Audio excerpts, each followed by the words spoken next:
Halo teman-teman semua, selamat datang pada mata kuliah Manajemen Strategi Agribisnis bersama dengan saya, Ika Saritondang. Saya merupakan seorang dosen di program studi Agribisnis Fakultas Pertanian Universitas Pembangunan Nasional Veteran Jawa Timur.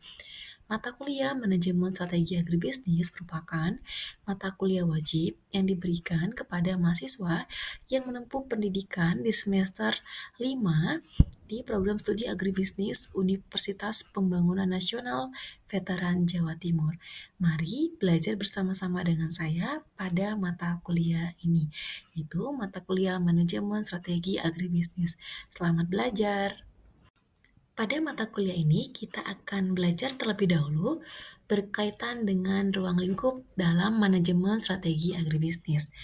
Nah, strategi berasal dari kata bahasa Inggris yaitu strategic, yaitu yang artinya adalah ilmu dan seni dalam merencanakan dan mengarahkan untuk mencapai tujuan yang lebih unggul dibandingkan dengan saingannya.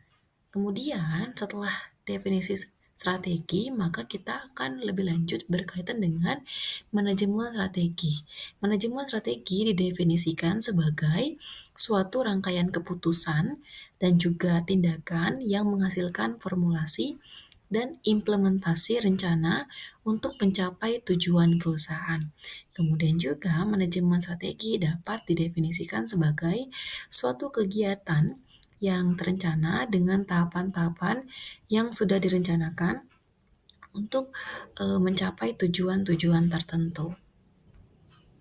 Terus selanjutnya, mengapa penting untuk mempelajari strategi pada sebuah perusahaan?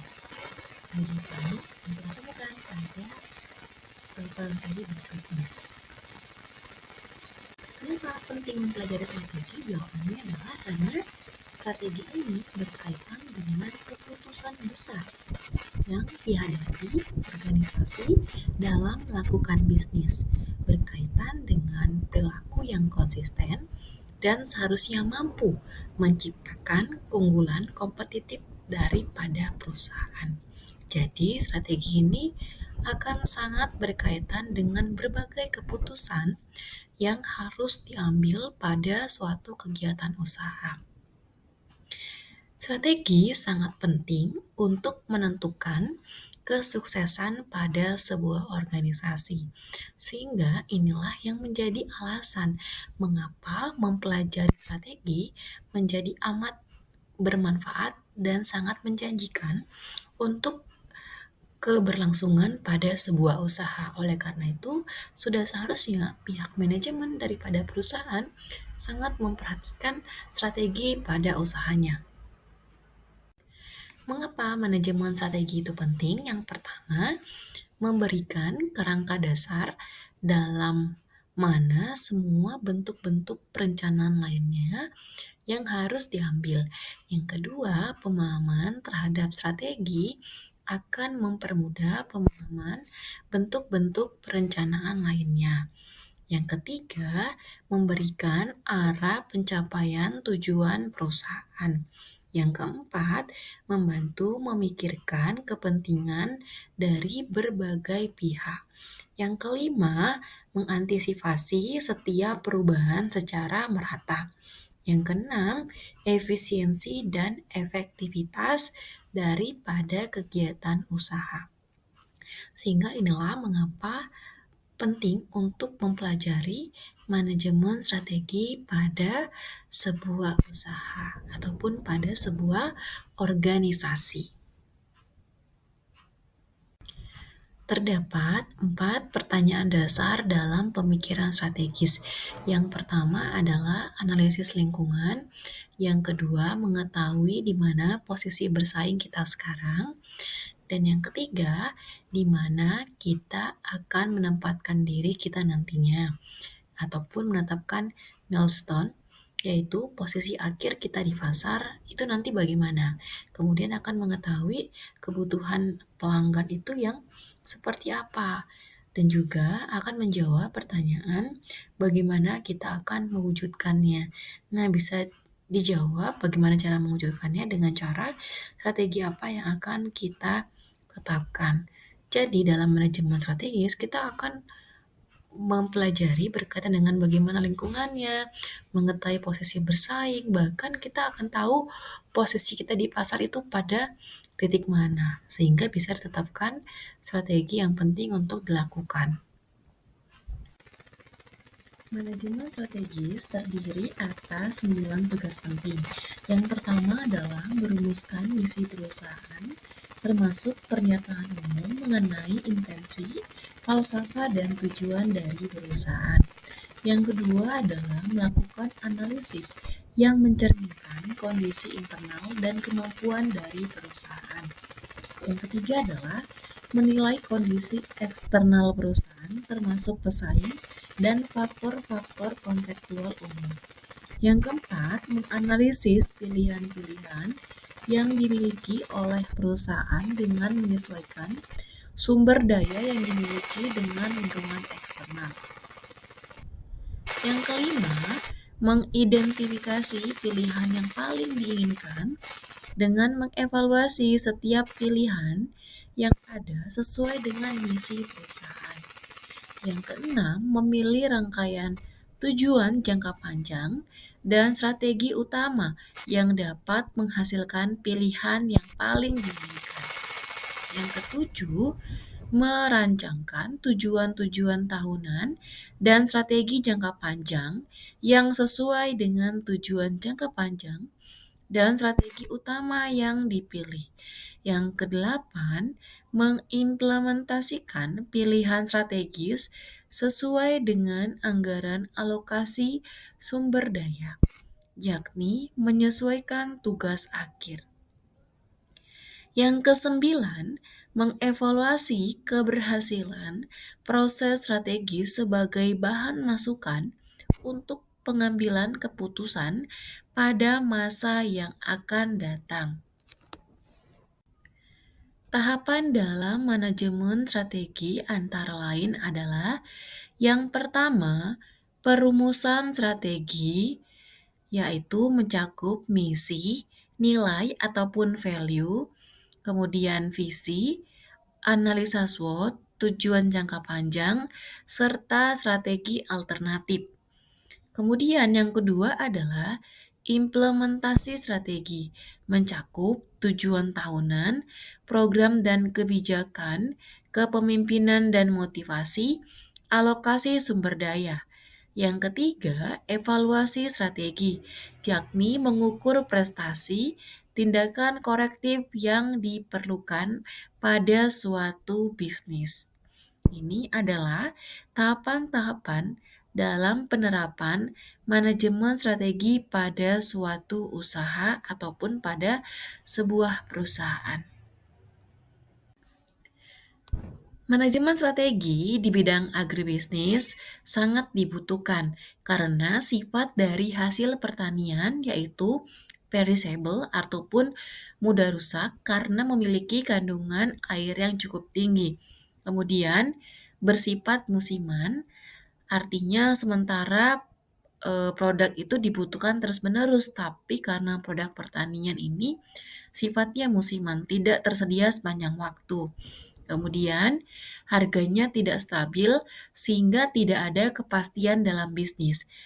Kemudian, membutuhkan penanganan yang terus-menerus karena adanya sifat fisiologis yang terus berjalan serta adanya faktor lingkungan yang tidak dapat diprediksi tetapi berpengaruh terhadap hasil. Oleh karena itu, rencana strategis dalam mengelola produk pertanian, perikanan, maupun peternakan sangat dibutuhkan. Sehingga penerapan manajemen strategi di bidang agribisnis ini merupakan suatu hal yang penting pada pengelolaannya.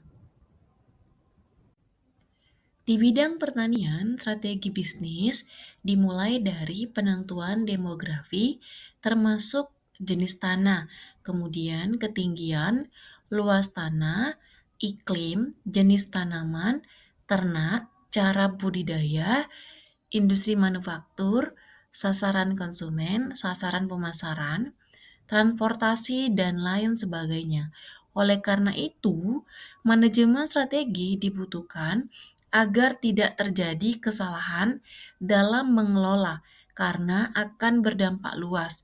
Kesalahan dalam budidaya tanaman, misalnya dalam pemupukan, hanya menggunakan pupuk vegetatif, maka pertumbuhan generatifnya terhambat yang berdampak produksi turun, kualitas rendah yang jika diolah maka hasil olahannya akan berkualitas rendah pula. Demikian yang dapat saya sampaikan pada pertemuan kali ini. Sampai bertemu pada pertemuan berikutnya. Terima kasih. Halo teman-teman semua, selamat datang pada mata kuliah Manajemen Strategi Agribisnis bersama dengan saya, Ika Saritondang. Saya merupakan seorang dosen di program studi Agribisnis Fakultas Pertanian Universitas Pembangunan Nasional Veteran Jawa Timur. Mata kuliah Manajemen Strategi Agribisnis merupakan mata kuliah wajib yang diberikan kepada mahasiswa yang menempuh pendidikan di semester 5 di program studi Agribisnis Universitas Pembangunan Nasional Veteran Jawa Timur. Mari belajar bersama-sama dengan saya pada mata kuliah ini, yaitu mata kuliah Manajemen Strategi Agribisnis. Selamat belajar! Pada mata kuliah ini, kita akan belajar terlebih dahulu berkaitan dengan ruang lingkup dalam manajemen strategi agribisnis.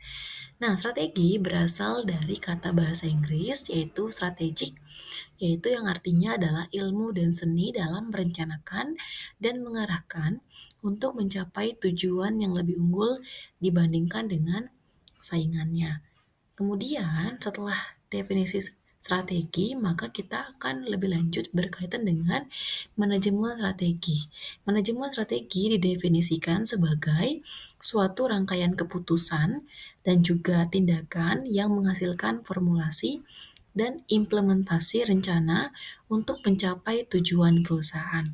Kemudian juga manajemen strategi dapat didefinisikan sebagai suatu kegiatan yang terencana dengan tahapan-tahapan yang sudah direncanakan untuk mencapai tujuan-tujuan tertentu.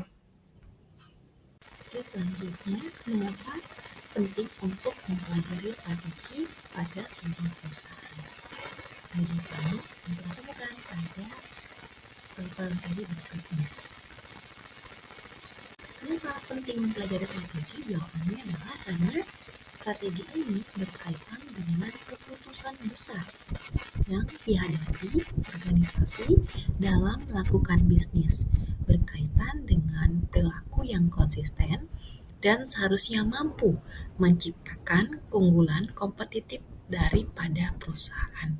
Jadi, strategi ini akan sangat berkaitan dengan berbagai keputusan yang harus diambil pada suatu kegiatan usaha.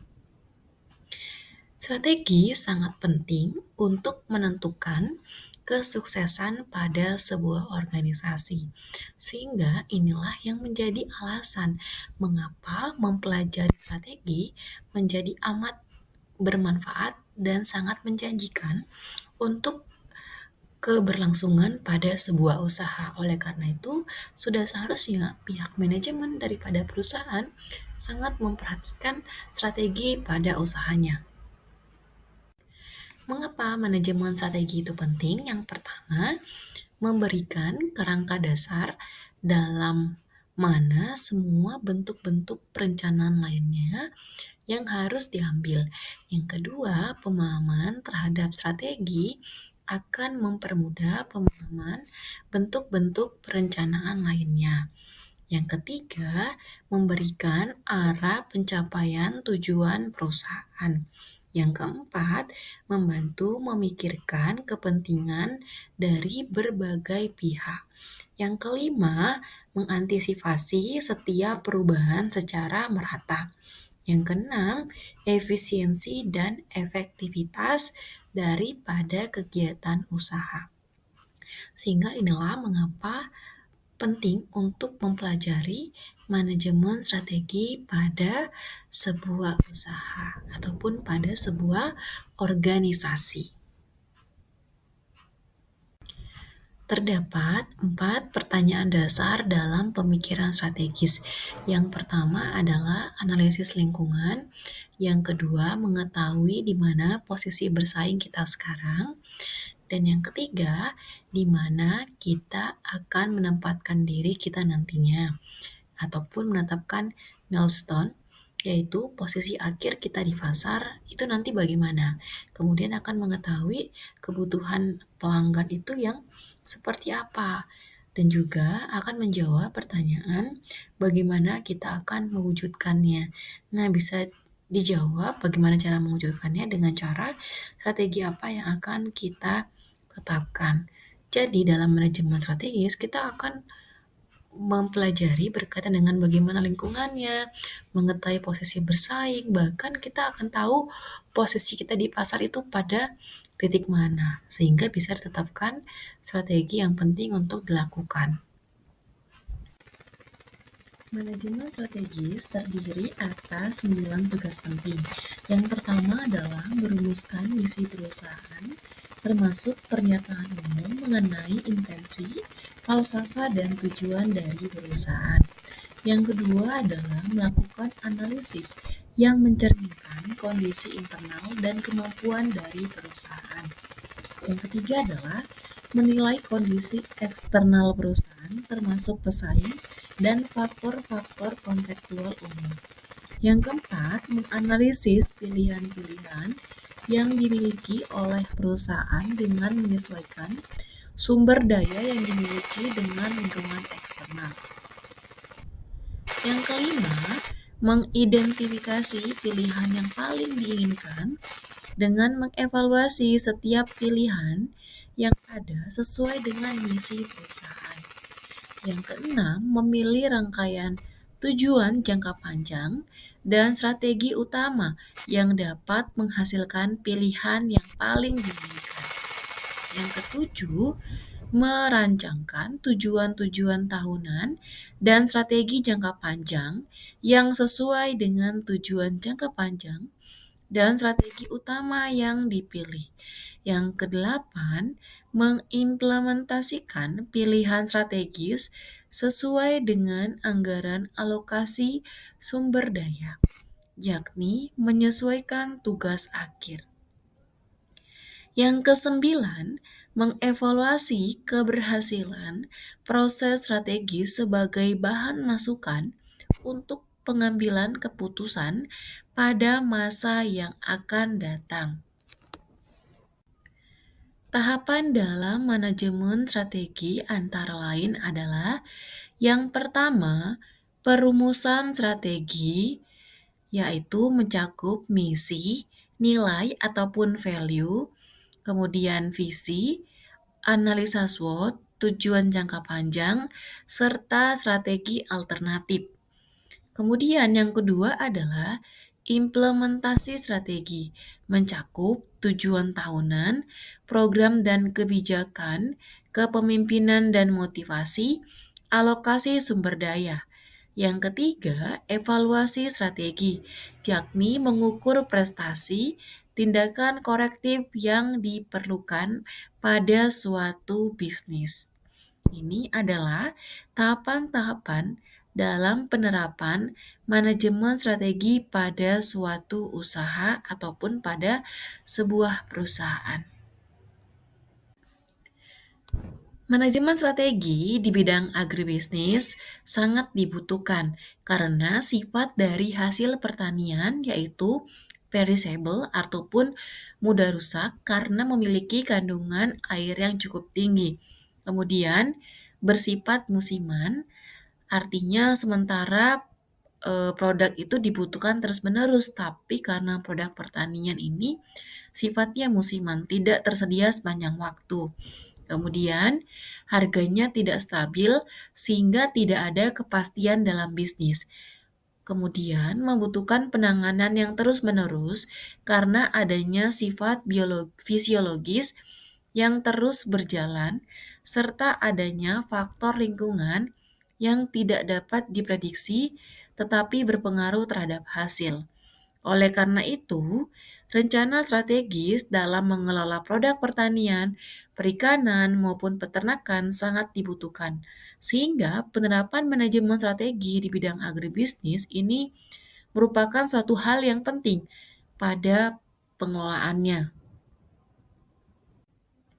Di bidang pertanian, strategi bisnis dimulai dari penentuan demografi, termasuk jenis tanah, kemudian ketinggian, luas tanah, iklim, jenis tanaman, ternak, cara budidaya, industri manufaktur, sasaran konsumen, sasaran pemasaran, transportasi, dan lain sebagainya.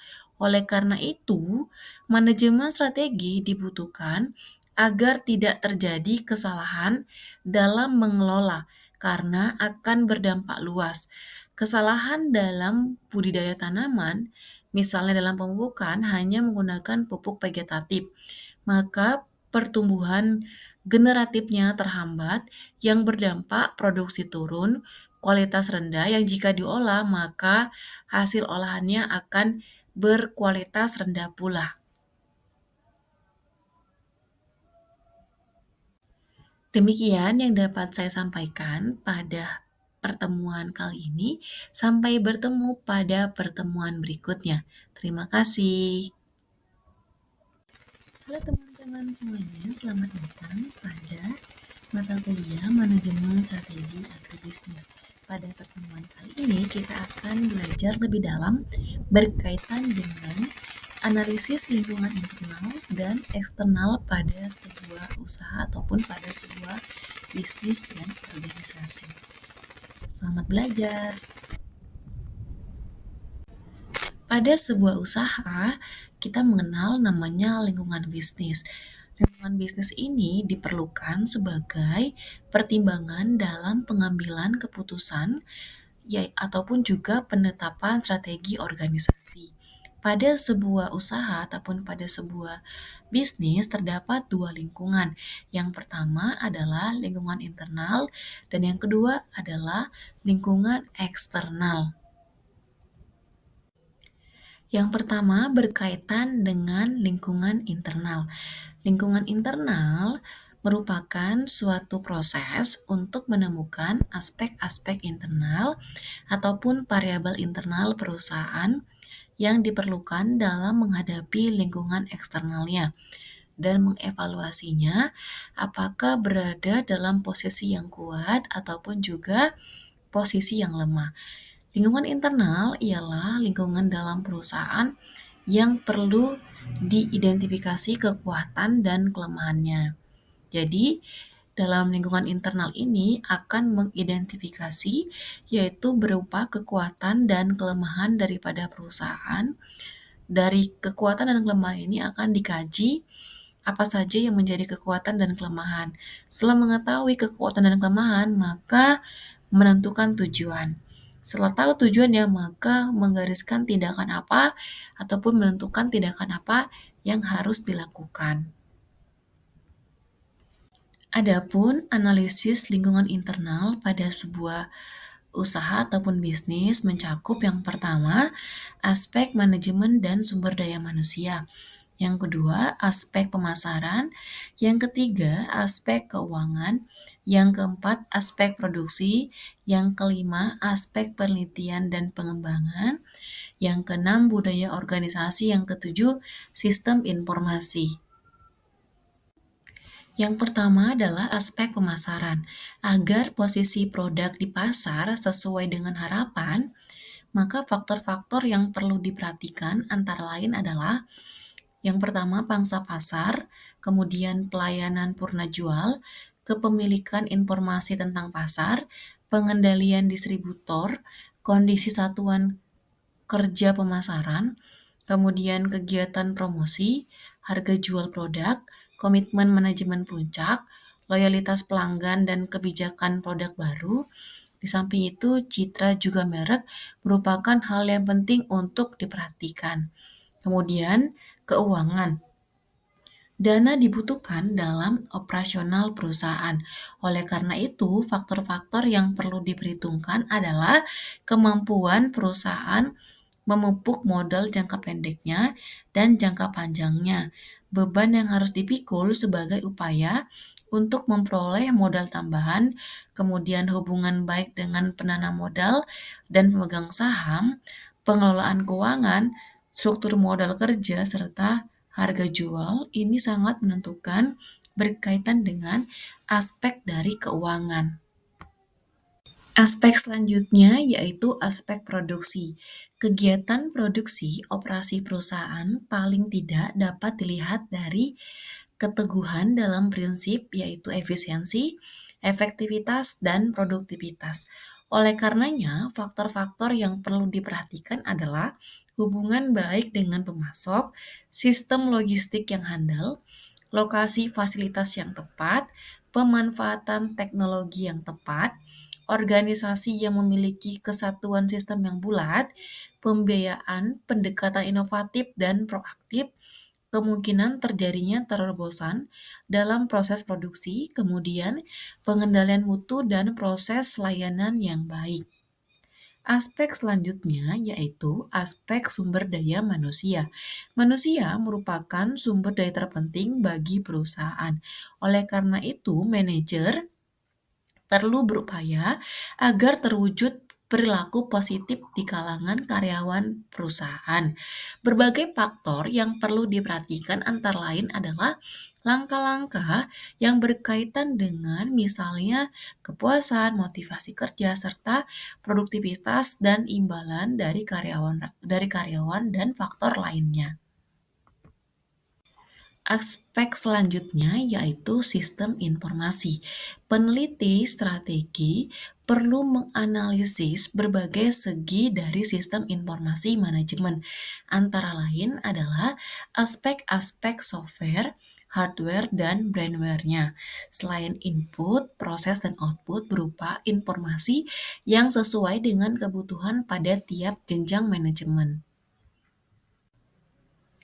Lingkungan internal. Lingkungan internal pada sebuah perusahaan yaitu meliputi kekuatan dan kelemahan.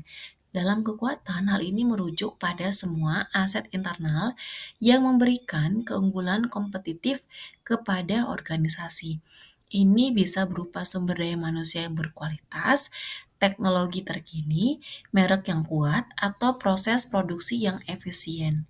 Kemudian, kelemahan dalam konteks bisnis adalah faktor-faktor internal yang dapat menghambat kemajuan atau kesuksesan organisasi. Ini adalah hal-hal yang perlu diatasi atau diperbaiki oleh perusahaan. Jadi, dalam sebuah bisnis ataupun perusahaan bahkan organisasi, terdapat aspek kekuatan dan kelemahannya, di mana sudah seharusnya perusahaan bisa mengantisipasi yang berkaitan dengan kelemahan-kelemahan yang dimiliki. Lingkungan selanjutnya adalah lingkungan eksternal. Lingkungan eksternal merupakan lingkungan di luar organisasi ataupun perusahaan yang berpengaruh terhadap perusahaan. Adapun lingkungan eksternal ini terdiri atas yang pertama lingkungan umum, lingkungan industri, bahkan yang ketiga adalah lingkungan global. Nah, selanjutnya kita akan membahas masing-masing jenis lingkungan ini. Lingkungan eksternal yang pertama adalah berkaitan dengan lingkungan umum yang meliputi faktor ekonomi. Naik turunnya perekonomian yang disebabkan oleh siklus bisnis, inflasi, kebijakan moneter, kemudian juga neraca pembayaran. Kemudian perubahan iklim sosial politik dan hukum, dan juga berkaitan dengan perubahan teknologi dan perubahan kebijakan dari pemerintah. Ini merupakan lingkungan umum yang terjadi pada sebuah bisnis ataupun perusahaan bahkan organisasi. Lingkungan selanjutnya yaitu meliputi lingkungan industri yang mencakup hambatan masuk, kemudian kekuatan pemasok, kekuatan pembeli ataupun pelanggan, ancaman produk pengganti, persaingan antar perusahaan. Ini merupakan lingkungan industri pada sebuah usaha. Lingkungan yang selanjutnya yaitu lingkungan global.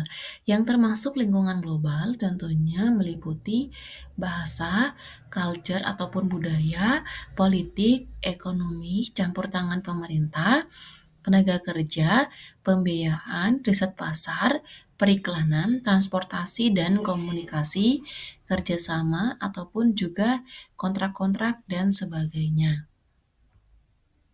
Dalam lingkungan eksternal terdapat berupa peluang dan ancaman. Tadi kalau di lingkungan internal terdapat kekuatan dan kelemahan, maka pada lingkungan eksternal terdapat peluang dan ancaman, di mana dalam konteks bisnis, peluang itu merupakan faktor-faktor eksternal yang dapat dimanfaatkan oleh organisasi untuk mencapai tujuan mereka.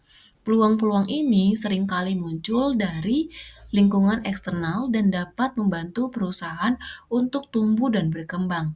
Kemudian, yang selanjutnya adalah ancaman. Ancaman dalam konteks bisnis adalah faktor-faktor eksternal yang dapat menghambat kemajuan ataupun kesuksesan dalam sebuah organisasi. Ancaman-ancaman ini dapat berasal dari lingkungan eksternal dan harus diidentifikasi berkaitan dengan cara mengantisipasi ataupun cara mengatasinya. Berikut merupakan beberapa contoh analisis dari faktor-faktor eksternal, yaitu yang pertama dari sisi ekonomi, yaitu depresi rupiah terhadap US dollar, kemudian income per kapita meningkat, dan tingkat bunga kredit turun. Kemudian yang berupa peluang dari sisi pemerintah misalnya perusahaan memperoleh tax holiday, pemerintah memberi subsidi. Sedangkan berupa ancaman, misalnya pemerintah menerapkan take money policy. Kemudian dari sisi politik, berupa ancaman, keadilan politik tidak mendukung, teknologi misalnya yang berupa ancaman perusahaan belum mampu meremajakan mesin-mesinnya. Dari sisi pesaing, peluangnya adalah pesaing utama meninggalkan pasar, serta ancamannya adalah munculnya barang substitusi. Sedangkan dari sisi pemasok, ancamannya berupa pemasok raw material mempunyai kedudukan monopolistik, serta dari sisi-sisi yang lainnya ini perlu dianalisis. Nah, setiap perusahaan ataupun setiap organisasi bahkan lingkungan bisnis ini punya peluang dan ancaman yang berbeda-beda, disesuaikan dengan keadaan masing-masing dari usaha tersebut. Pada sebuah usaha untuk memetakan berkaitan dengan lingkungan internal dan eksternal dapat menggunakan namanya matriks IV dan EV. Langkah-langkah dalam proses matriks IV dan EV dalam perencanaan strategis ini ada mencakup beberapa langkah. Namun untuk lebih detailnya nanti akan kita pelajari pada yang berkaitan dengan analisis SWOT dan KSPM. Berikut merupakan contoh tabel dari internal factor evaluation. Artinya kita mengevaluasi faktor internalnya berupa kekuatan dan kelemahan. Nanti lebih jelasnya akan kita pelajari pada pertemuan berikutnya. Berikut juga merupakan external factor evaluation. Nanti akan lebih dibahas detail di pertemuan berikutnya juga ya. Demikian yang dapat saya sampaikan. Sampai bertemu pada pertemuan berikutnya. Terima kasih. Halo teman-teman semuanya, selamat datang pada mata kuliah Manajemen Strategi Agribisnis. Pada pertemuan kali ini kita akan belajar lebih dalam berkaitan dengan analisis lingkungan internal dan eksternal pada sebuah usaha ataupun pada sebuah bisnis dan organisasi. Selamat belajar. Pada sebuah usaha, kita mengenal namanya lingkungan bisnis. Lingkungan bisnis ini diperlukan sebagai pertimbangan dalam pengambilan keputusan ataupun juga penetapan strategi organisasi. Pada sebuah usaha ataupun pada sebuah bisnis terdapat dua lingkungan. Yang pertama adalah lingkungan internal dan yang kedua adalah lingkungan eksternal. Yang pertama berkaitan dengan lingkungan internal. Lingkungan internal merupakan suatu proses untuk menemukan aspek-aspek internal ataupun variabel internal perusahaan yang diperlukan dalam menghadapi lingkungan eksternalnya dan mengevaluasinya apakah berada dalam posisi yang kuat ataupun juga posisi yang lemah. Lingkungan internal ialah lingkungan dalam perusahaan yang perlu diidentifikasi kekuatan dan kelemahannya. Jadi, dalam lingkungan internal ini akan mengidentifikasi yaitu berupa kekuatan dan kelemahan daripada perusahaan. Dari kekuatan dan kelemahan ini akan dikaji apa saja yang menjadi kekuatan dan kelemahan. Setelah mengetahui kekuatan dan kelemahan, maka menentukan tujuan. Setelah tahu tujuannya, maka menggariskan tindakan apa ataupun menentukan tindakan apa yang harus dilakukan. Adapun analisis lingkungan internal pada sebuah usaha ataupun bisnis mencakup yang pertama, aspek manajemen dan sumber daya manusia. Yang kedua, aspek pemasaran. Yang ketiga, aspek keuangan. Yang keempat, aspek produksi. Yang kelima, aspek penelitian dan pengembangan. Yang keenam, budaya organisasi. Yang ketujuh, sistem informasi. Yang pertama adalah aspek pemasaran. Agar posisi produk di pasar sesuai dengan harapan, maka faktor-faktor yang perlu diperhatikan antara lain adalah yang pertama pangsa pasar, kemudian pelayanan purna jual, kepemilikan informasi tentang pasar, pengendalian distributor, kondisi satuan kerja pemasaran, kemudian kegiatan promosi, harga jual produk, komitmen manajemen puncak, loyalitas pelanggan dan kebijakan produk baru. Di samping itu, citra juga merek merupakan hal yang penting untuk diperhatikan. Kemudian, keuangan. Dana dibutuhkan dalam operasional perusahaan.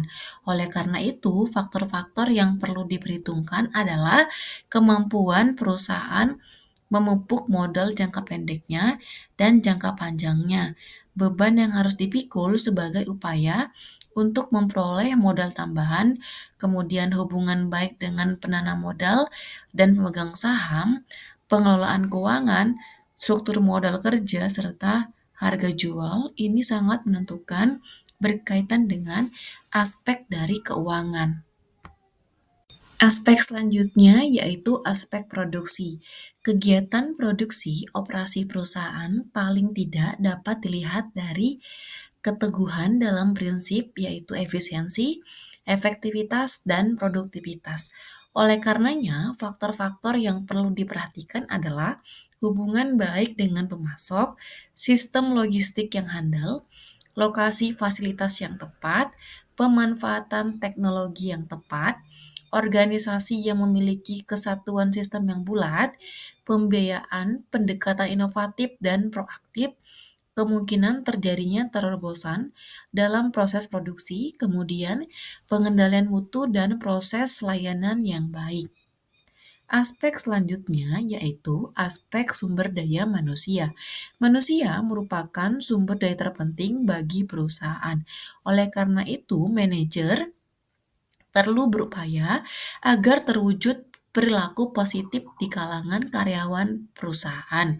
Berbagai faktor yang perlu diperhatikan antara lain adalah langkah-langkah yang berkaitan dengan misalnya kepuasan, motivasi kerja, serta produktivitas dan imbalan dari karyawan dan faktor lainnya. Aspek selanjutnya yaitu sistem informasi. Peneliti strategi perlu menganalisis berbagai segi dari sistem informasi manajemen. Antara lain adalah aspek-aspek software, hardware, dan brandware-nya. Selain input, proses dan output berupa informasi yang sesuai dengan kebutuhan pada tiap jenjang manajemen. Lingkungan internal. Lingkungan internal pada sebuah perusahaan yaitu meliputi kekuatan dan kelemahan.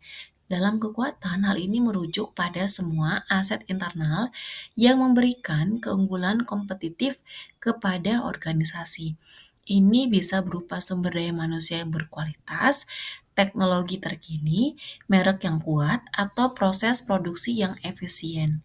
Kemudian, kelemahan dalam konteks bisnis adalah faktor-faktor internal yang dapat menghambat kemajuan atau kesuksesan organisasi.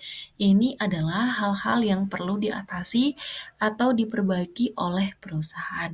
Jadi, dalam sebuah bisnis ataupun perusahaan bahkan organisasi, terdapat aspek kekuatan dan kelemahannya, di mana sudah seharusnya perusahaan bisa mengantisipasi yang berkaitan dengan kelemahan-kelemahan yang dimiliki. Lingkungan selanjutnya adalah lingkungan eksternal. Lingkungan eksternal merupakan lingkungan di luar organisasi ataupun perusahaan yang berpengaruh terhadap perusahaan. Adapun lingkungan eksternal ini terdiri atas yang pertama lingkungan umum, lingkungan industri, bahkan yang ketiga adalah lingkungan global. Nah, selanjutnya kita akan membahas masing-masing jenis lingkungan ini. Lingkungan eksternal yang pertama adalah berkaitan dengan lingkungan umum yang meliputi faktor ekonomi. Naik turunnya perekonomian yang disebabkan oleh siklus bisnis, inflasi, kebijakan moneter, kemudian juga neraca pembayaran. Kemudian perubahan iklim sosial politik dan hukum, dan juga berkaitan dengan perubahan teknologi dan perubahan kebijakan dari pemerintah. Ini merupakan lingkungan umum yang terjadi pada sebuah bisnis ataupun perusahaan bahkan organisasi. Lingkungan selanjutnya yaitu meliputi lingkungan industri yang mencakup hambatan masuk, kemudian kekuatan pemasok, kekuatan pembeli ataupun pelanggan, ancaman produk pengganti, persaingan antar perusahaan. Ini merupakan lingkungan industri pada sebuah usaha. Lingkungan yang selanjutnya yaitu lingkungan global. Yang termasuk lingkungan global tentunya meliputi bahasa, culture ataupun budaya, politik, ekonomi, campur tangan pemerintah, tenaga kerja, pembiayaan, riset pasar, periklanan, transportasi dan komunikasi, kerjasama ataupun juga kontrak-kontrak dan sebagainya. Dalam lingkungan eksternal terdapat berupa peluang dan ancaman. Tadi kalau di lingkungan internal terdapat kekuatan dan kelemahan, maka pada lingkungan eksternal terdapat peluang dan ancaman, di mana dalam konteks bisnis, peluang itu merupakan faktor-faktor eksternal yang dapat dimanfaatkan oleh organisasi untuk mencapai tujuan mereka. Peluang-peluang ini seringkali muncul dari lingkungan eksternal dan dapat membantu perusahaan untuk tumbuh dan berkembang. Kemudian, yang selanjutnya adalah ancaman. Ancaman dalam konteks bisnis adalah faktor-faktor eksternal yang dapat menghambat kemajuan ataupun kesuksesan dalam sebuah organisasi. Halo teman-teman semua, kembali lagi bersama dengan saya pada mata kuliah Manajemen Strategi Agribisnis. Nah, pada pertemuan kali ini kita akan membahas berkaitan dengan analisis SWOT dan KSPM. Mari belajar bersama supaya kita lebih paham berkaitan dengan SWOT dan KSPM. Selamat belajar! Yang pertama, kita akan belajar yang berkaitan dengan apa itu analisis SWOT. SWOT adalah analisis SWOT adalah salah satu cara untuk menentukan suatu strategi dengan menganalisa lingkungan internal maupun eksternalnya dari industri ataupun perusahaan itu sendiri. Kemudian, jenis analisis SWOT ini sangat dibutuhkan sebelum menyusun suatu strategi, sehingga strategi yang akan dilakukan ini akan menjawab permasalahan yang ada dengan memaksimalkan kekuatan yang ada, serta memanfaatkan peluang untuk menghindarkan dari berbagai macam ancaman. Pada analisis SWOT, kita mengenal ada namanya analisis lingkungan internal dan eksternal.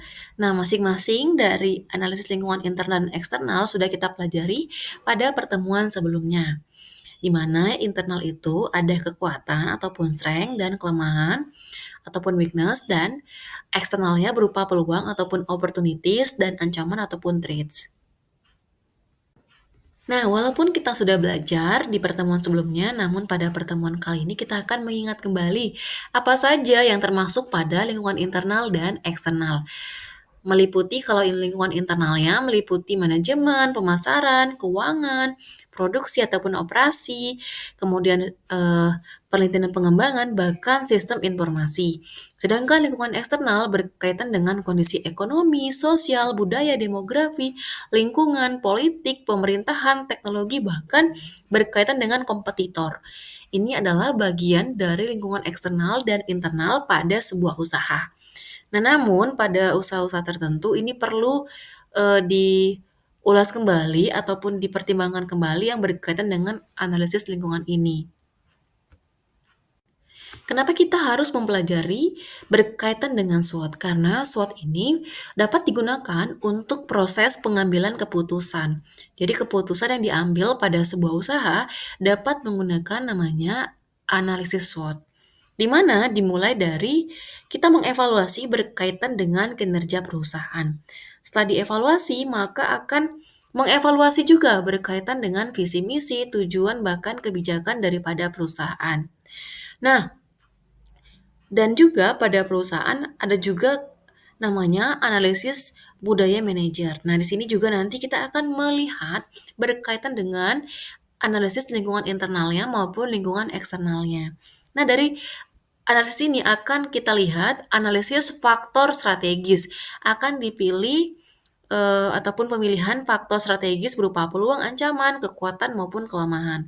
Nah, setelah itu kita akan mengevaluasi dan revisi misi-misi dan akan dipilih pilihan alternatif terbaik dan implementasi strategi, evaluasi, dan pengendalian pada suatu usaha.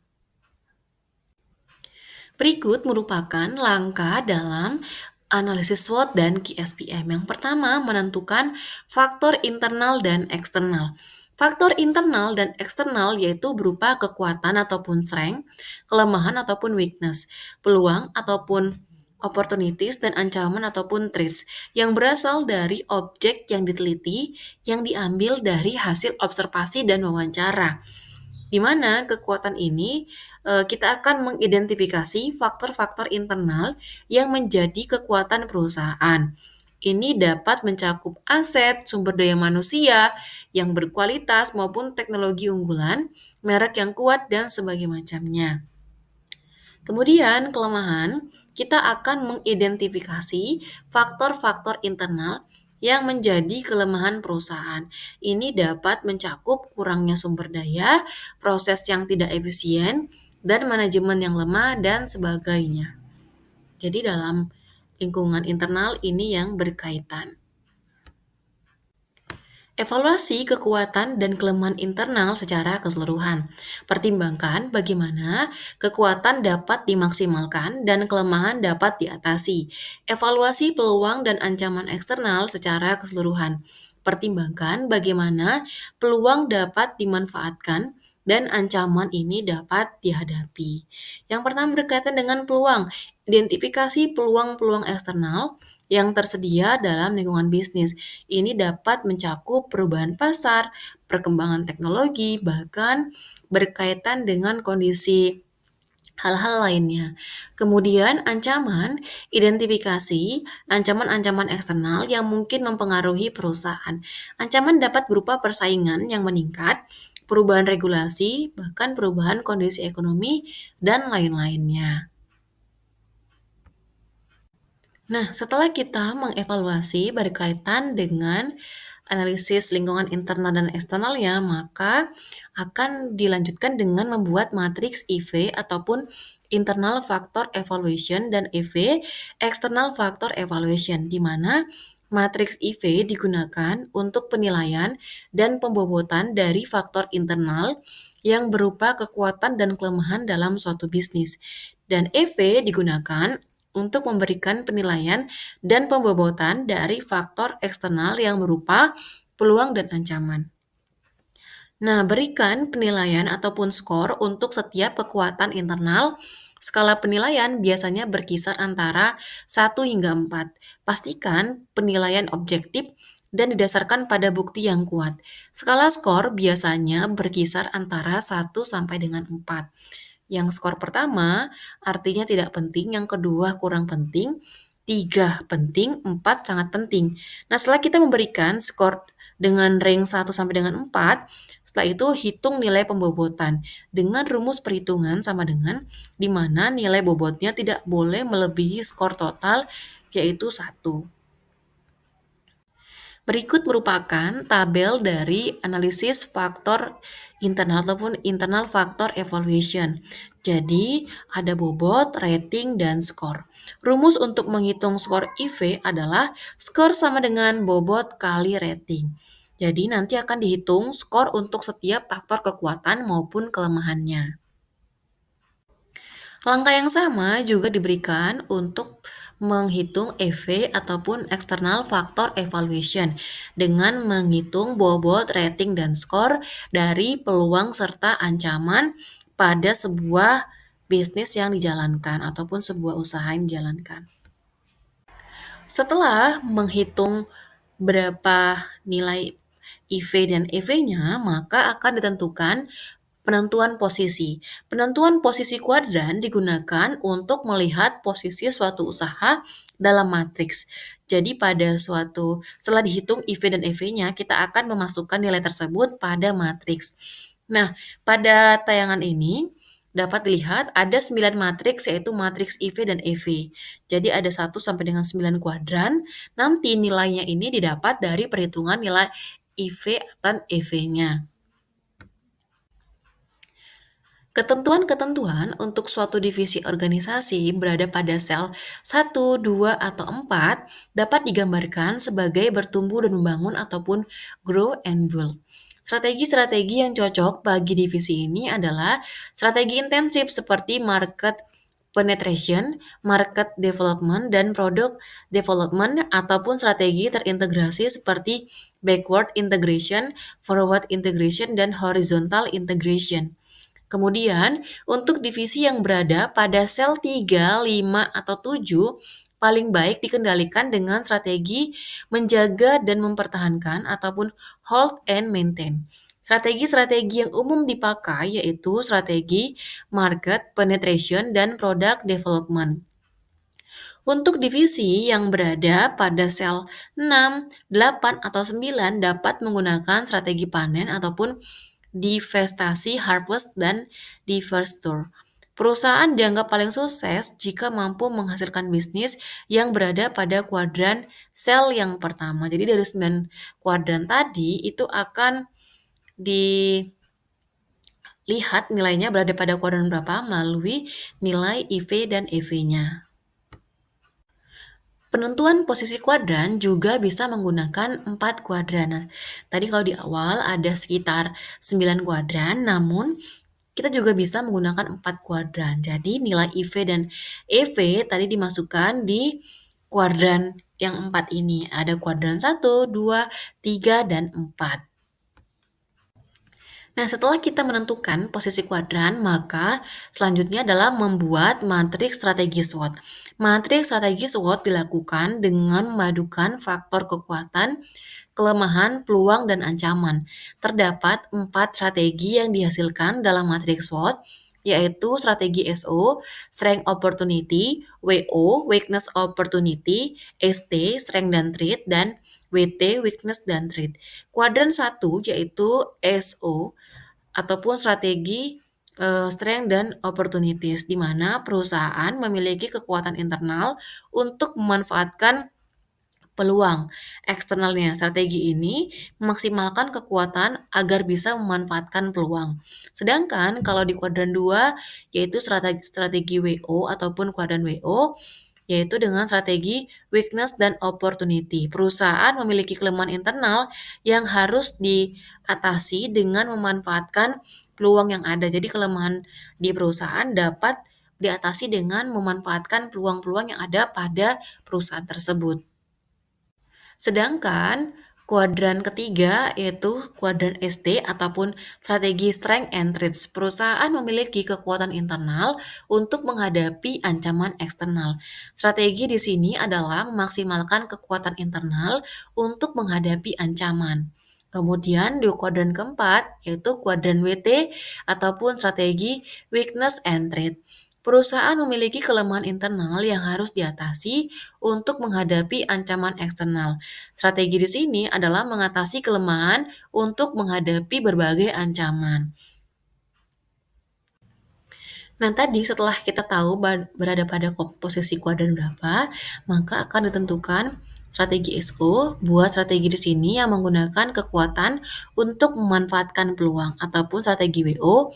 Buat strategi di sini yang memanfaatkan peluang dalam mengatasi ancaman. Kemudian buat strategi ST, buat strategi di sini yang menggunakan kekuatan untuk mengatasi ancaman. Kemudian strategi WT adalah buat strategi di sini yang meminimalkan kelemahan dan juga mengatasi ancaman. Nah, setelah tahu perusahaan pada posisi kuadran berapa, kemudian menentukan strategi yang tepat, maka dari pilihan-pilihan strategi tersebut kita akan memilih strategi mana yang menjadi prioritas. Misalnya, jika perusahaan berada pada kuadran misalnya SO misalnya, ada 5 strategi, maka kita harus melihat ataupun memilih strategi mana yang menjadi prioritas. Nah, untuk memilih mana yang menjadi prioritas, misal dari 5 strategi, maka bisa menggunakan namanya pakai analisis QSPM ataupun kuantitatif strategi planning matrix. QSPM adalah sebuah alat evaluasi strategi yang digunakan untuk memprioritaskan alternatif strategi secara objektif dengan mempertimbangkan berbagai faktor-faktor internal dan eksternal perusahaan.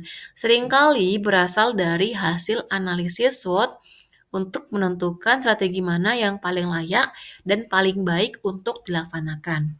Perusahaan dapat mengambil keputusan tentang strategi terbaik dan paling cocok yang mereka miliki untuk diterapkan sesuai dengan kondisi internal dan eksternal perusahaan, yaitu setelah melalui tahap input dan pencocokannya. Adapun langkah-langkah penyusunan KSPM yaitu yang pertama membuat daftar peluang dan ancaman serta kekuatan dan kelemahan di kolom kiri KSPM berdasarkan informasi langsung dari matriks EV dan matriks IV-nya. Kemudian yang kedua memberikan bobot pada setiap faktor eksternal dan internal kunci sebagaimana pada matriks EV dan IV. Yang ketiga, memeriksa matriks-matriks pencocokan di tahap kedua dan mengenali berbagai strategi alternatif yang harus dipertimbangkan. Yang keempat, menentukan nilai AS ataupun attractive score yang ditentukan dengan memeriksa faktor eksternal dan internal satu persatu. Cakupan nilai daya tarik adalah 1. Tidak menarik, 2. Sedikit menarik, 3. Cukup menarik, dan 4. Sangat menarik. Jadi nanti akan dipilih strategi mana yang paling menarik untuk dipilih dalam pelaksanaannya. Setelah diberikan pembobotan berupa skor 1 sampai dengan 4, maka kita akan menghitung nilai TAS ataupun total attractive score yang ditentukan dari hasil perkalian bobot dengan nilai daya tarik dalam setiap baris. Semakin tinggi nilai TAS, maka semakin menarik alternatif strategi tersebut. Kemudian langkah keenamnya adalah menghitung nilai sum total attractive score ataupun STAS dengan menjumlahkan total nilai daya tarik dalam setiap kolom strategi KSPM. Semakin tinggi nilainya, semakin menarik strategi tersebut dengan mempertimbangkan semua faktor kritis eksternal dan internal yang berkaitan. Nah, ini merupakan tabel untuk analisis KSPM. Jadi dapat dilihat di tabel ini ada faktor kunci, ada bobot, ada strategi, yaitu strategi misalnya ada 3 strategi, maka dibuat kolomnya per strategi dan dibuat juga nilai AS dan TAS-nya. Nanti akan dipilih strategi mana yang memberikan nilai TAS tertinggi, maka strategi yang paling memberikan nilai tertinggi itulah yang menjadi prioritas. Nah, untuk memperdalam berkaitan dengan materi perkuliahan kita, maka lebih baik Anda bisa mengerjakan ataupun membaca beberapa referensi. Jadi saya memberikan tugas berkaitan dengan yang pertama, mencari jurnal tentang analisis SWOT dan KSPM, kemudian identifikasi faktor internal dan eksternalnya. Kemudian yang ketiga, mengidentifikasi perhitungan skor dan bobot. Dan yang keempat, membuat alternatif perumusan strateginya.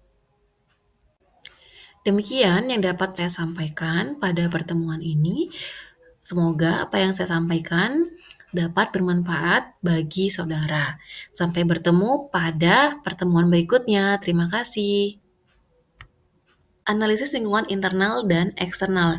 Nah, masing-masing dari analisis lingkungan internal dan eksternal sudah kita pelajari pada pertemuan sebelumnya, di mana internal itu ada kekuatan ataupun strength dan kelemahan ataupun weakness, dan eksternalnya berupa peluang ataupun opportunities dan ancaman ataupun threats. Nah, walaupun kita sudah belajar di pertemuan sebelumnya, namun pada pertemuan kali ini kita akan mengingat kembali apa saja yang termasuk pada lingkungan internal dan eksternal.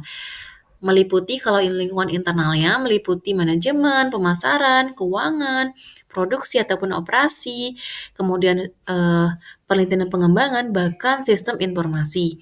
Sedangkan lingkungan eksternal berkaitan dengan kondisi ekonomi, sosial, budaya, demografi, lingkungan, politik, pemerintahan, teknologi, bahkan berkaitan dengan kompetitor. Ini adalah bagian dari lingkungan eksternal dan internal pada sebuah usaha.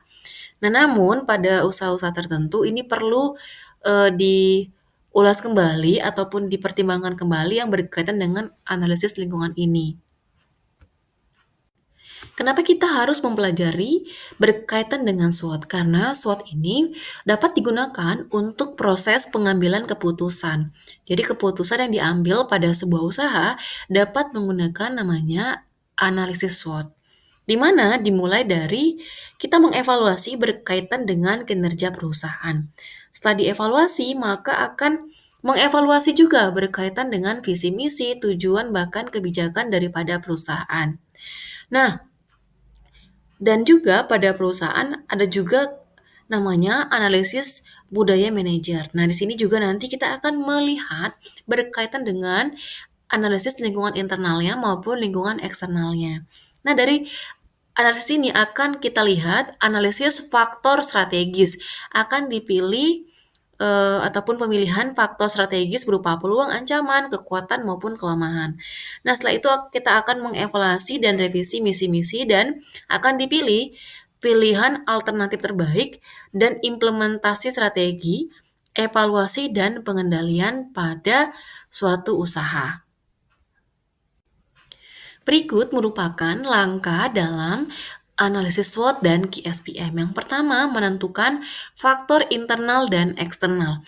Faktor internal dan eksternal yaitu berupa kekuatan ataupun strength, kelemahan ataupun weakness, peluang ataupun opportunities, dan ancaman ataupun threats yang berasal dari objek yang diteliti yang diambil dari hasil observasi dan wawancara.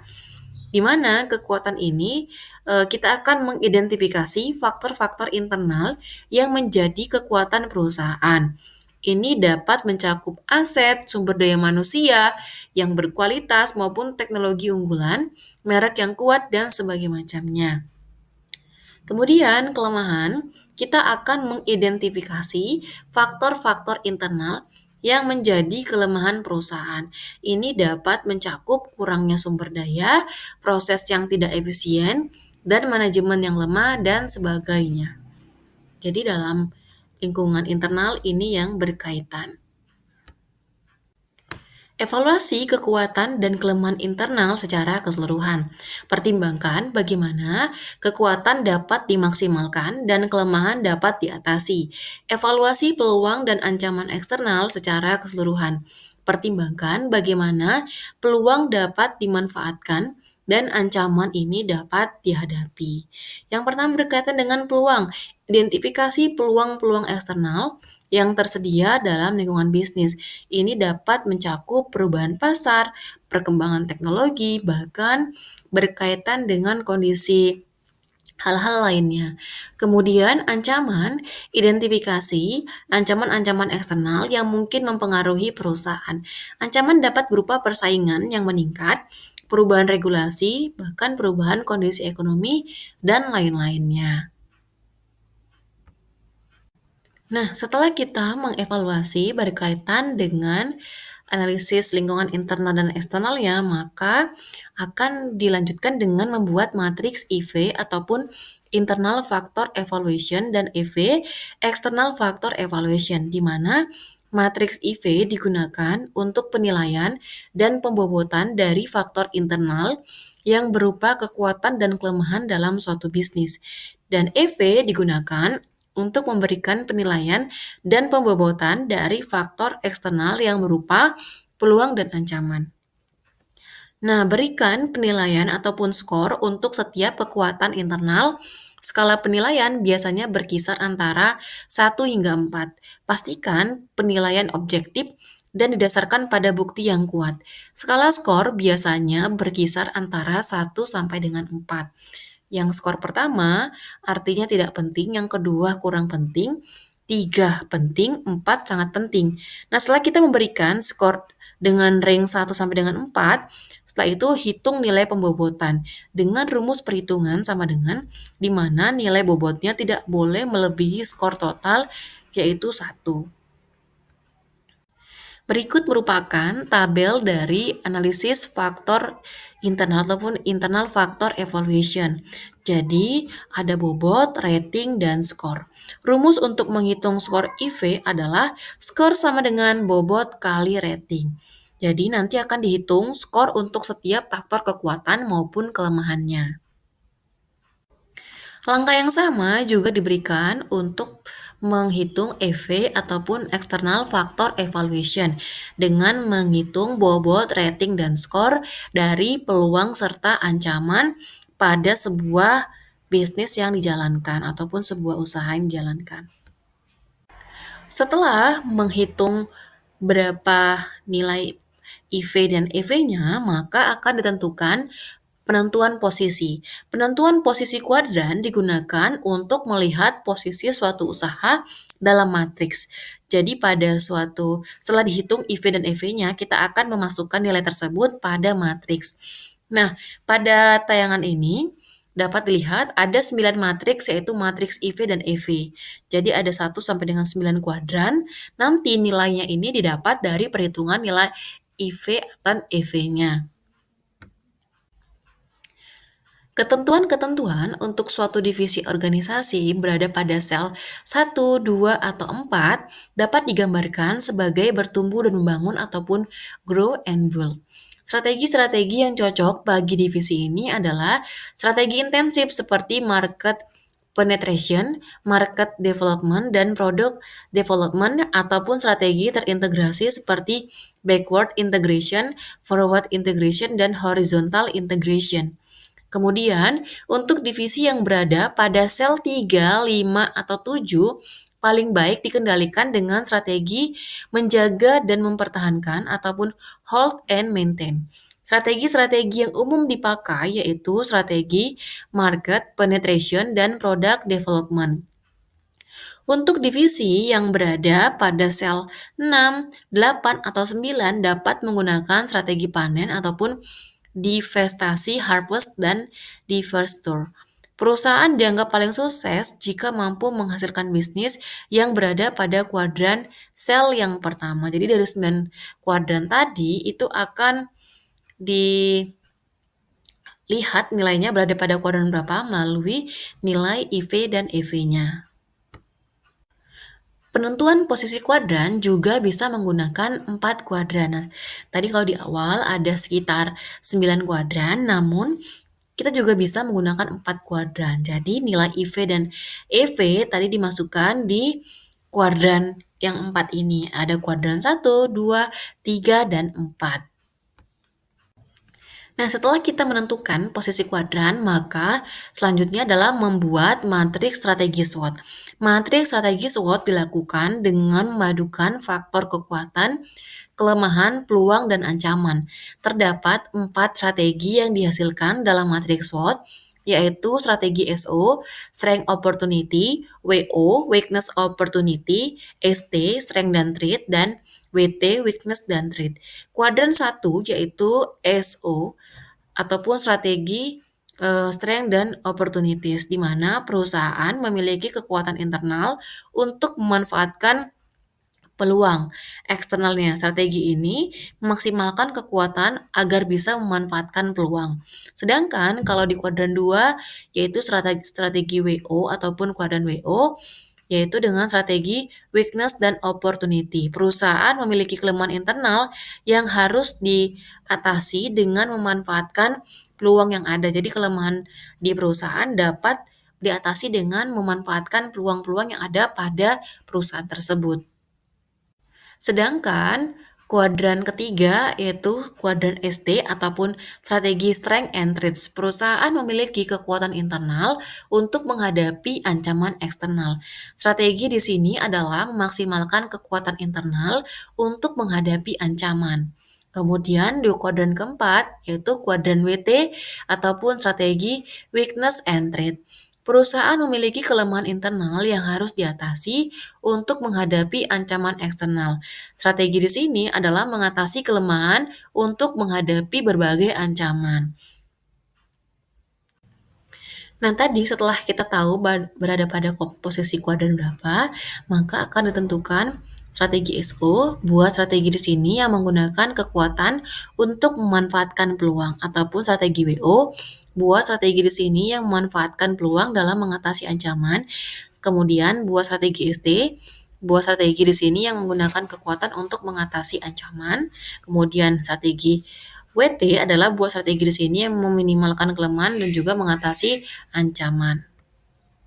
Nah, setelah tahu perusahaan pada posisi kuadran berapa, kemudian menentukan strategi yang tepat, maka dari pilihan-pilihan strategi tersebut kita akan memilih strategi mana yang menjadi prioritas. Misalnya, jika perusahaan berada pada kuadran misalnya SO misalnya, ada 5 strategi, maka kita harus melihat ataupun memilih strategi mana yang menjadi prioritas. Nah, untuk memilih mana yang menjadi prioritas, misal dari 5 strategi, maka bisa menggunakan namanya pakai analisis QSPM ataupun kuantitatif strategi planning matrix. QSPM adalah sebuah alat evaluasi strategi yang digunakan untuk memprioritaskan alternatif strategi secara objektif dengan mempertimbangkan berbagai faktor-faktor internal dan eksternal perusahaan.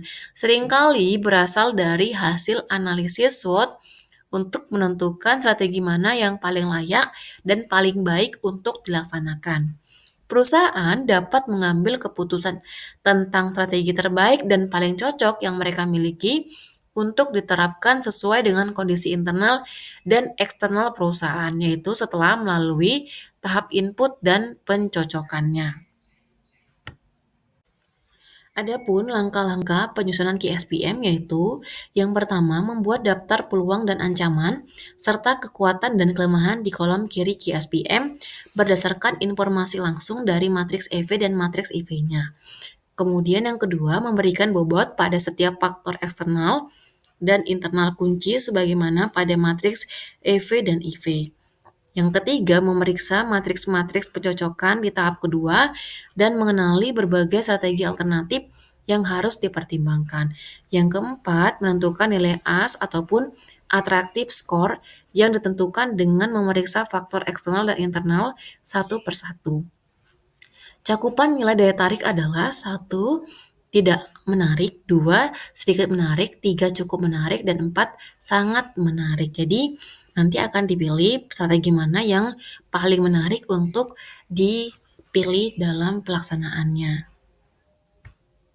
Setelah diberikan pembobotan berupa skor 1 sampai dengan 4, maka kita akan menghitung nilai TAS ataupun total attractive score yang ditentukan dari hasil perkalian bobot dengan nilai daya tarik dalam setiap baris. Semakin tinggi nilai TAS, maka semakin menarik alternatif strategi tersebut. Kemudian langkah keenamnya adalah menghitung nilai sum total attractive score ataupun STAS dengan menjumlahkan total nilai daya tarik dalam setiap kolom strategi KSPM. Semakin tinggi nilainya, semakin menarik strategi tersebut dengan mempertimbangkan semua faktor kritis eksternal dan internal yang berkaitan.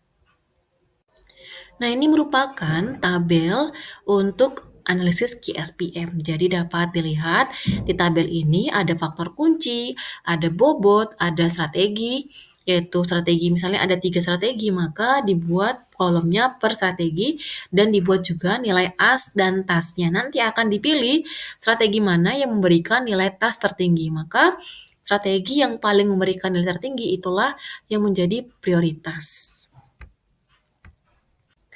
Nah, untuk memperdalam berkaitan dengan materi perkuliahan kita, maka lebih baik Anda bisa mengerjakan ataupun membaca beberapa referensi. Jadi saya memberikan tugas berkaitan dengan yang pertama, mencari jurnal tentang analisis SWOT dan QSPM. Kemudian identifikasi faktor internal dan eksternalnya. Kemudian yang ketiga, mengidentifikasi perhitungan skor dan bobot. Dan yang keempat, membuat alternatif perumusan strateginya. Demikian yang dapat saya sampaikan pada pertemuan ini. Semoga apa yang saya sampaikan dapat bermanfaat bagi saudara. Sampai bertemu pada pertemuan berikutnya. Terima kasih. Halo teman-teman semua, kembali lagi bersama dengan saya pada mata kuliah Manajemen Strategi Agribisnis. Nah, pada pertemuan kali ini kita akan membahas berkaitan dengan analisis SWOT dan QSPM. Mari belajar bersama supaya kita lebih paham berkaitan dengan SWOT dan QSPM. Selamat belajar! Yang pertama, kita akan belajar yang berkaitan dengan apa itu analisis SWOT. SWOT adalah analisis SWOT adalah salah satu cara untuk menentukan suatu strategi dengan menganalisa lingkungan internal maupun eksternalnya dari industri ataupun perusahaan itu sendiri. Kemudian, jenis analisis SWOT ini sangat dibutuhkan sebelum menyusun suatu strategi. Sehingga strategi yang akan dilakukan ini akan menjawab permasalahan yang ada dengan memaksimalkan kekuatan yang ada serta memanfaatkan peluang untuk menghindarkan dari berbagai macam ancaman. Pada analisis SWOT, kita mengenal ada namanya analisis lingkungan internal dan eksternal. Nah, masing-masing dari analisis lingkungan internal dan eksternal sudah kita pelajari pada pertemuan sebelumnya. Di mana internal itu ada kekuatan ataupun strength dan kelemahan ataupun weakness, dan eksternalnya berupa peluang ataupun opportunities dan ancaman ataupun threats.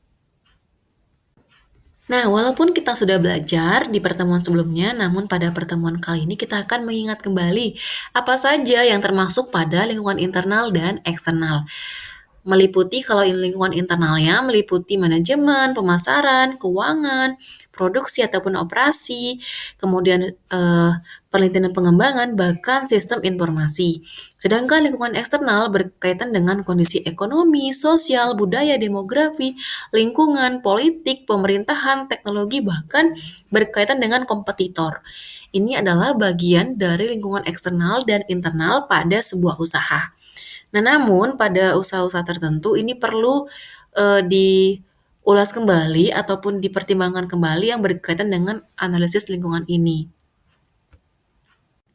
Kenapa kita harus mempelajari berkaitan dengan SWOT? Karena SWOT ini dapat digunakan untuk proses pengambilan keputusan. Jadi keputusan yang diambil pada sebuah usaha dapat menggunakan namanya analisis SWOT.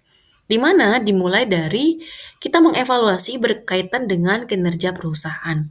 Setelah dievaluasi, maka akan mengevaluasi juga berkaitan dengan visi misi, tujuan, bahkan kebijakan daripada perusahaan. Nah, dan juga pada perusahaan ada juga namanya analisis budaya manajer. Nah, di sini juga nanti kita akan melihat berkaitan dengan analisis lingkungan internalnya maupun lingkungan eksternalnya. Nah, dari analisis ini akan kita lihat analisis faktor strategis. Akan dipilih ataupun pemilihan faktor strategis berupa peluang, ancaman, kekuatan, maupun kelemahan. Nah, setelah itu kita akan mengevaluasi dan revisi misi-misi dan akan dipilih pilihan alternatif terbaik dan implementasi strategi, evaluasi, dan pengendalian pada suatu usaha. Berikut merupakan langkah dalam Analisis SWOT dan KSPM. Yang pertama, menentukan faktor internal dan eksternal. Faktor internal dan eksternal yaitu berupa kekuatan ataupun strength, kelemahan ataupun weakness, peluang ataupun opportunities, dan ancaman ataupun threats yang berasal dari objek yang diteliti yang diambil dari hasil observasi dan wawancara. Di mana kekuatan ini kita akan mengidentifikasi faktor-faktor internal yang menjadi kekuatan perusahaan. Ini dapat mencakup aset, sumber daya manusia yang berkualitas maupun teknologi unggulan, merek yang kuat, dan sebagainya macamnya. Kemudian kelemahan, kita akan mengidentifikasi faktor-faktor internal yang menjadi kelemahan perusahaan. Ini dapat mencakup kurangnya sumber daya, proses yang tidak efisien, dan manajemen yang lemah, dan sebagainya. Jadi dalam lingkungan internal ini yang berkaitan. Evaluasi kekuatan dan kelemahan internal secara keseluruhan. Pertimbangkan bagaimana kekuatan dapat dimaksimalkan dan kelemahan dapat diatasi. Evaluasi peluang dan ancaman eksternal secara keseluruhan. Pertimbangkan bagaimana peluang dapat dimanfaatkan dan ancaman ini dapat dihadapi. Yang pertama berkaitan dengan peluang. Identifikasi peluang-peluang eksternal yang tersedia dalam lingkungan bisnis. Ini dapat mencakup perubahan pasar, perkembangan teknologi, bahkan berkaitan dengan kondisi hal-hal lainnya. Kemudian ancaman, identifikasi ancaman-ancaman eksternal yang mungkin mempengaruhi perusahaan. Ancaman dapat berupa persaingan yang meningkat, perubahan regulasi, bahkan perubahan kondisi ekonomi, dan lain-lainnya. Nah, setelah kita mengevaluasi berkaitan dengan analisis lingkungan internal dan eksternalnya, maka akan dilanjutkan dengan membuat matriks IV ataupun internal factor evaluation dan EV external factor evaluation, di mana matriks IV digunakan untuk penilaian dan pembobotan dari faktor internal yang berupa kekuatan dan kelemahan dalam suatu bisnis. Dan EV digunakan untuk memberikan penilaian dan pembobotan dari faktor eksternal yang berupa peluang dan ancaman. Nah, berikan penilaian ataupun skor untuk setiap kekuatan internal. Skala penilaian biasanya berkisar antara 1 hingga 4. Pastikan penilaian objektif dan didasarkan pada bukti yang kuat. Skala skor biasanya berkisar antara 1 sampai dengan 4. Yang skor pertama artinya tidak penting, yang kedua kurang penting, 3 penting, 4 sangat penting. Nah, setelah kita memberikan skor dengan range 1 sampai dengan 4, setelah itu hitung nilai pembobotan dengan rumus perhitungan sama dengan di mana nilai bobotnya tidak boleh melebihi skor total yaitu 1. Berikut merupakan tabel dari analisis faktor internal ataupun internal factor evaluation. Jadi, ada bobot, rating, dan skor. Rumus untuk menghitung skor IV adalah skor sama dengan bobot kali rating. Jadi, nanti akan dihitung skor untuk setiap faktor kekuatan maupun kelemahannya. Langkah yang sama juga diberikan untuk menghitung EV ataupun external factor evaluation dengan menghitung bobot, rating, dan skor dari peluang serta ancaman pada sebuah bisnis yang dijalankan ataupun sebuah usaha yang dijalankan. Setelah menghitung berapa nilai IV dan EV-nya, maka akan ditentukan penentuan posisi. Penentuan posisi kuadran digunakan untuk melihat posisi suatu usaha dalam matriks. Jadi setelah dihitung IV dan EV-nya, kita akan memasukkan nilai tersebut pada matriks. Nah, pada tayangan ini dapat dilihat ada 9 matriks yaitu matriks IV dan EV. Jadi ada 1 sampai dengan 9 kuadran. Nanti nilainya ini didapat dari perhitungan nilai IV dan EV-nya. Ketentuan-ketentuan untuk suatu divisi organisasi berada pada sel 1, 2, atau 4 dapat digambarkan sebagai bertumbuh dan membangun ataupun grow and build. Strategi-strategi yang cocok bagi divisi ini adalah strategi intensif seperti market penetration, market development, dan product development ataupun strategi terintegrasi seperti backward integration, forward integration, dan horizontal integration. Kemudian, untuk divisi yang berada pada sel 3, 5, atau 7, paling baik dikendalikan dengan strategi menjaga dan mempertahankan ataupun hold and maintain. Strategi-strategi yang umum dipakai yaitu strategi market penetration dan product development. Untuk divisi yang berada pada sel 6, 8, atau 9 dapat menggunakan strategi panen ataupun divestasi, harvest, dan divestiture.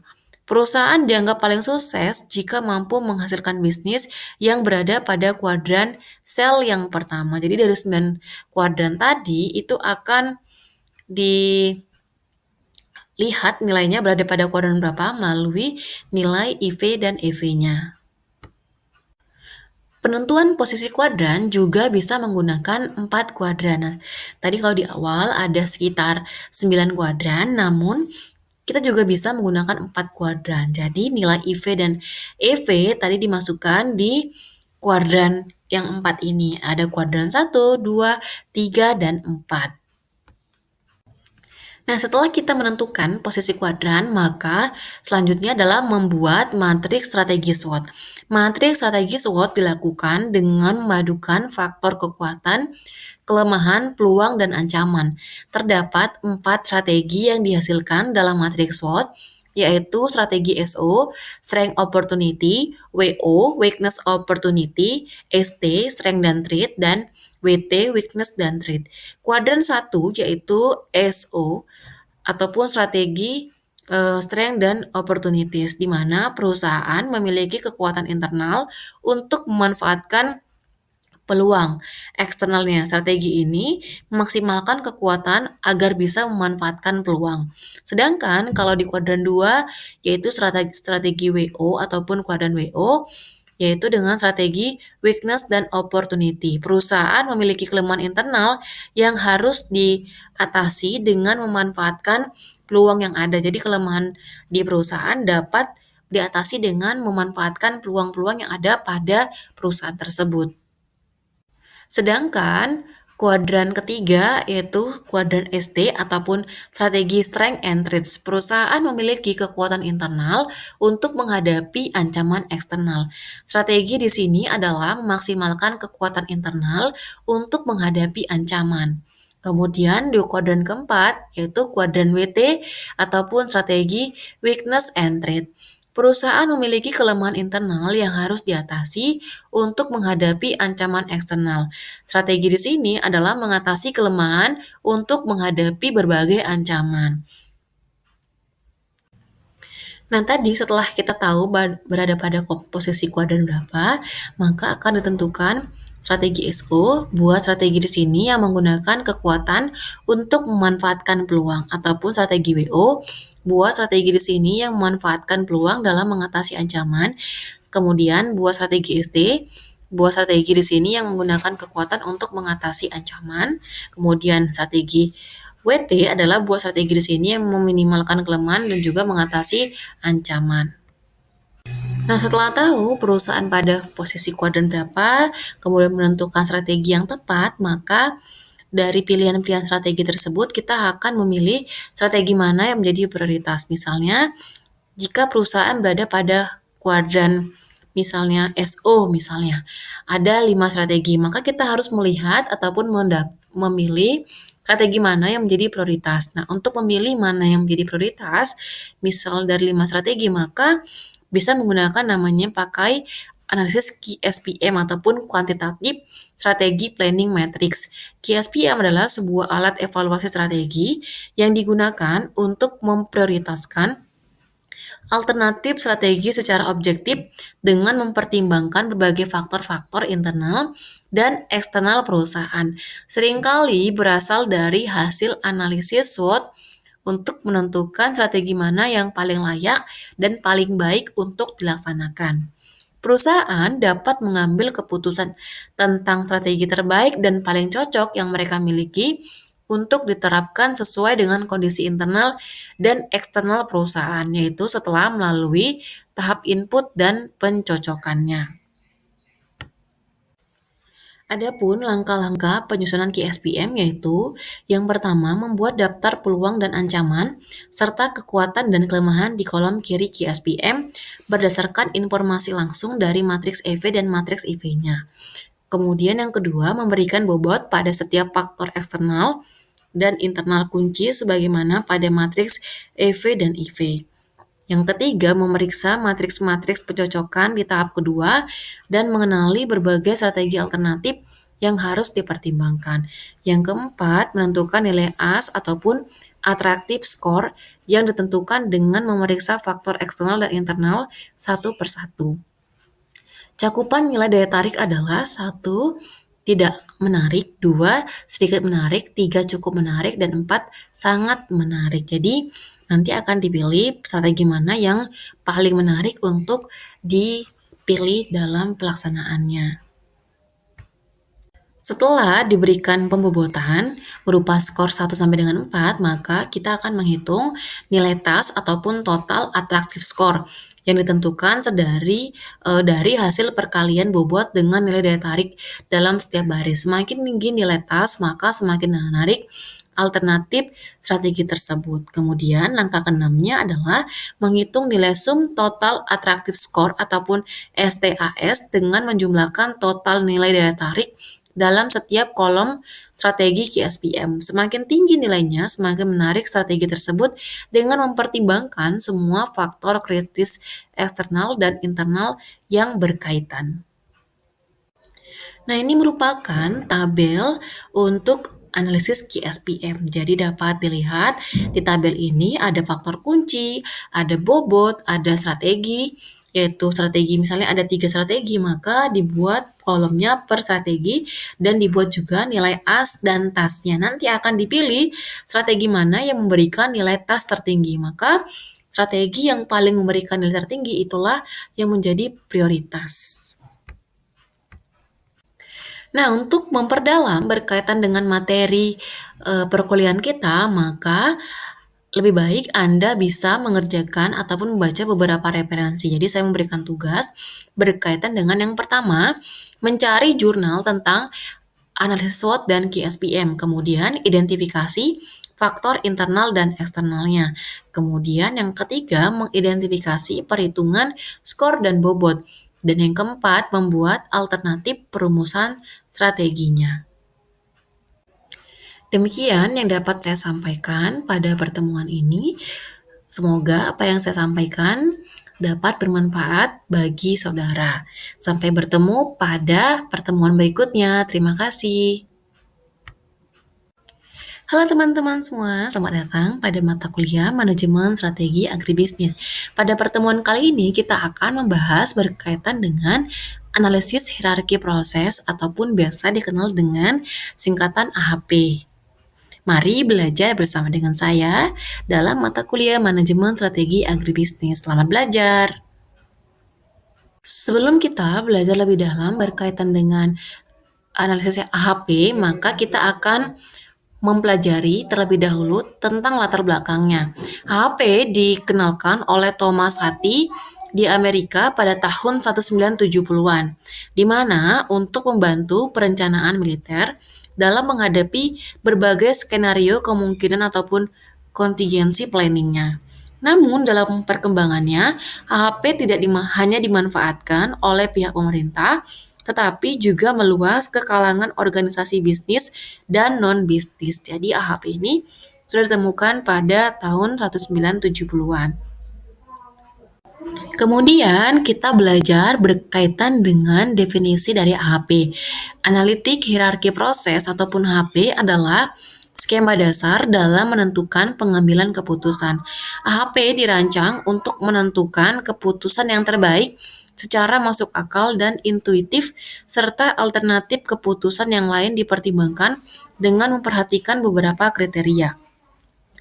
Analitik hierarki proses ataupun AHP adalah metode pengukuran melalui perbandingan berpasangan dan bergantung pada penilaian para ahli untuk mendapatkan skala prioritasnya.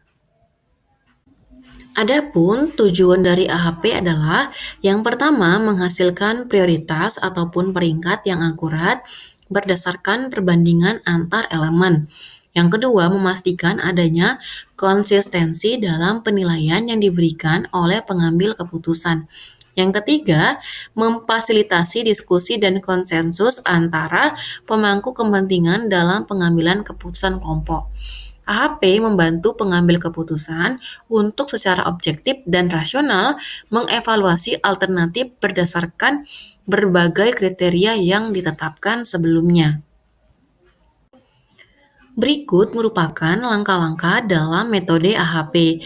Yang pertama adalah mendefinisikan tujuan pengambilan keputusan.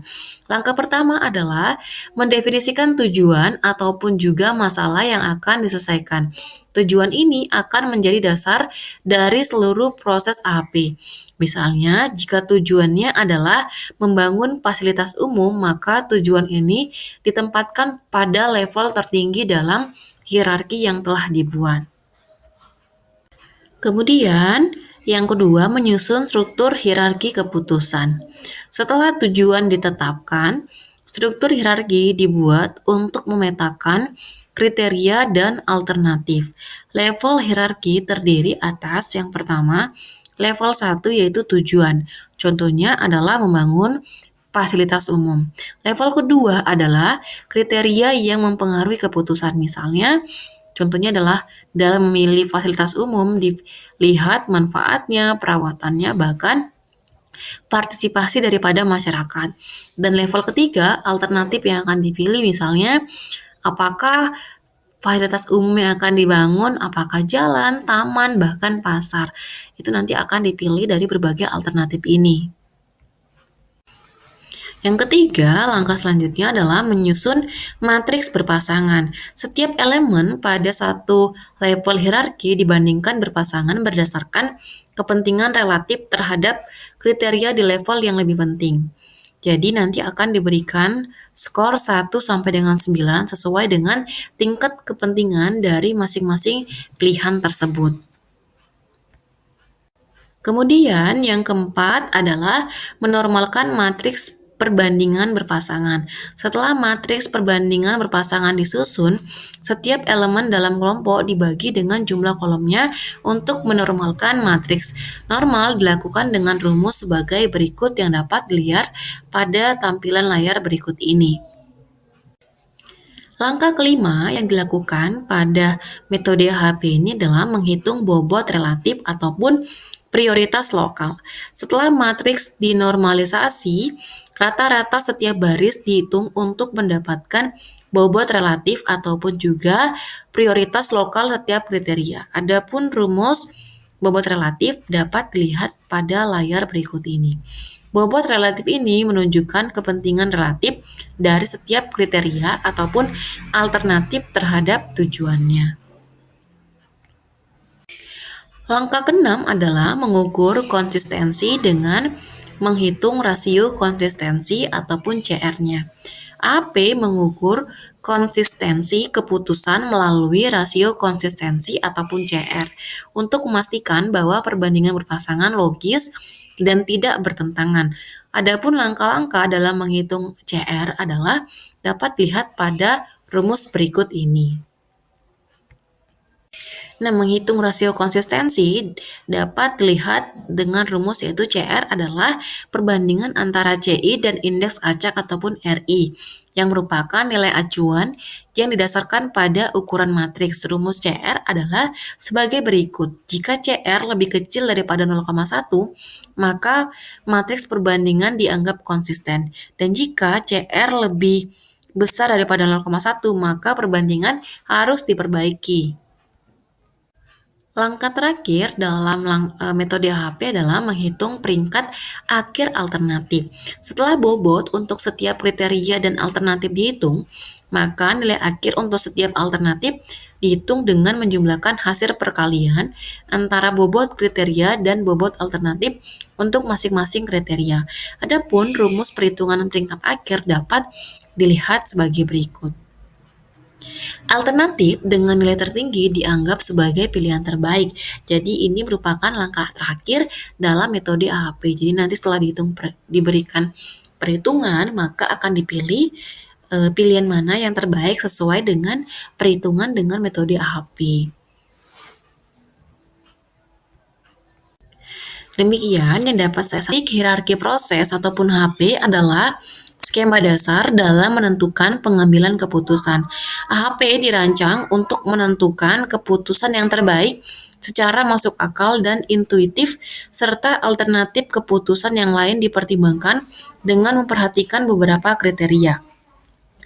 Analitik hierarki proses ataupun AHP adalah metode pengukuran melalui perbandingan berpasangan dan bergantung pada penilaian para ahli untuk mendapatkan skala prioritasnya.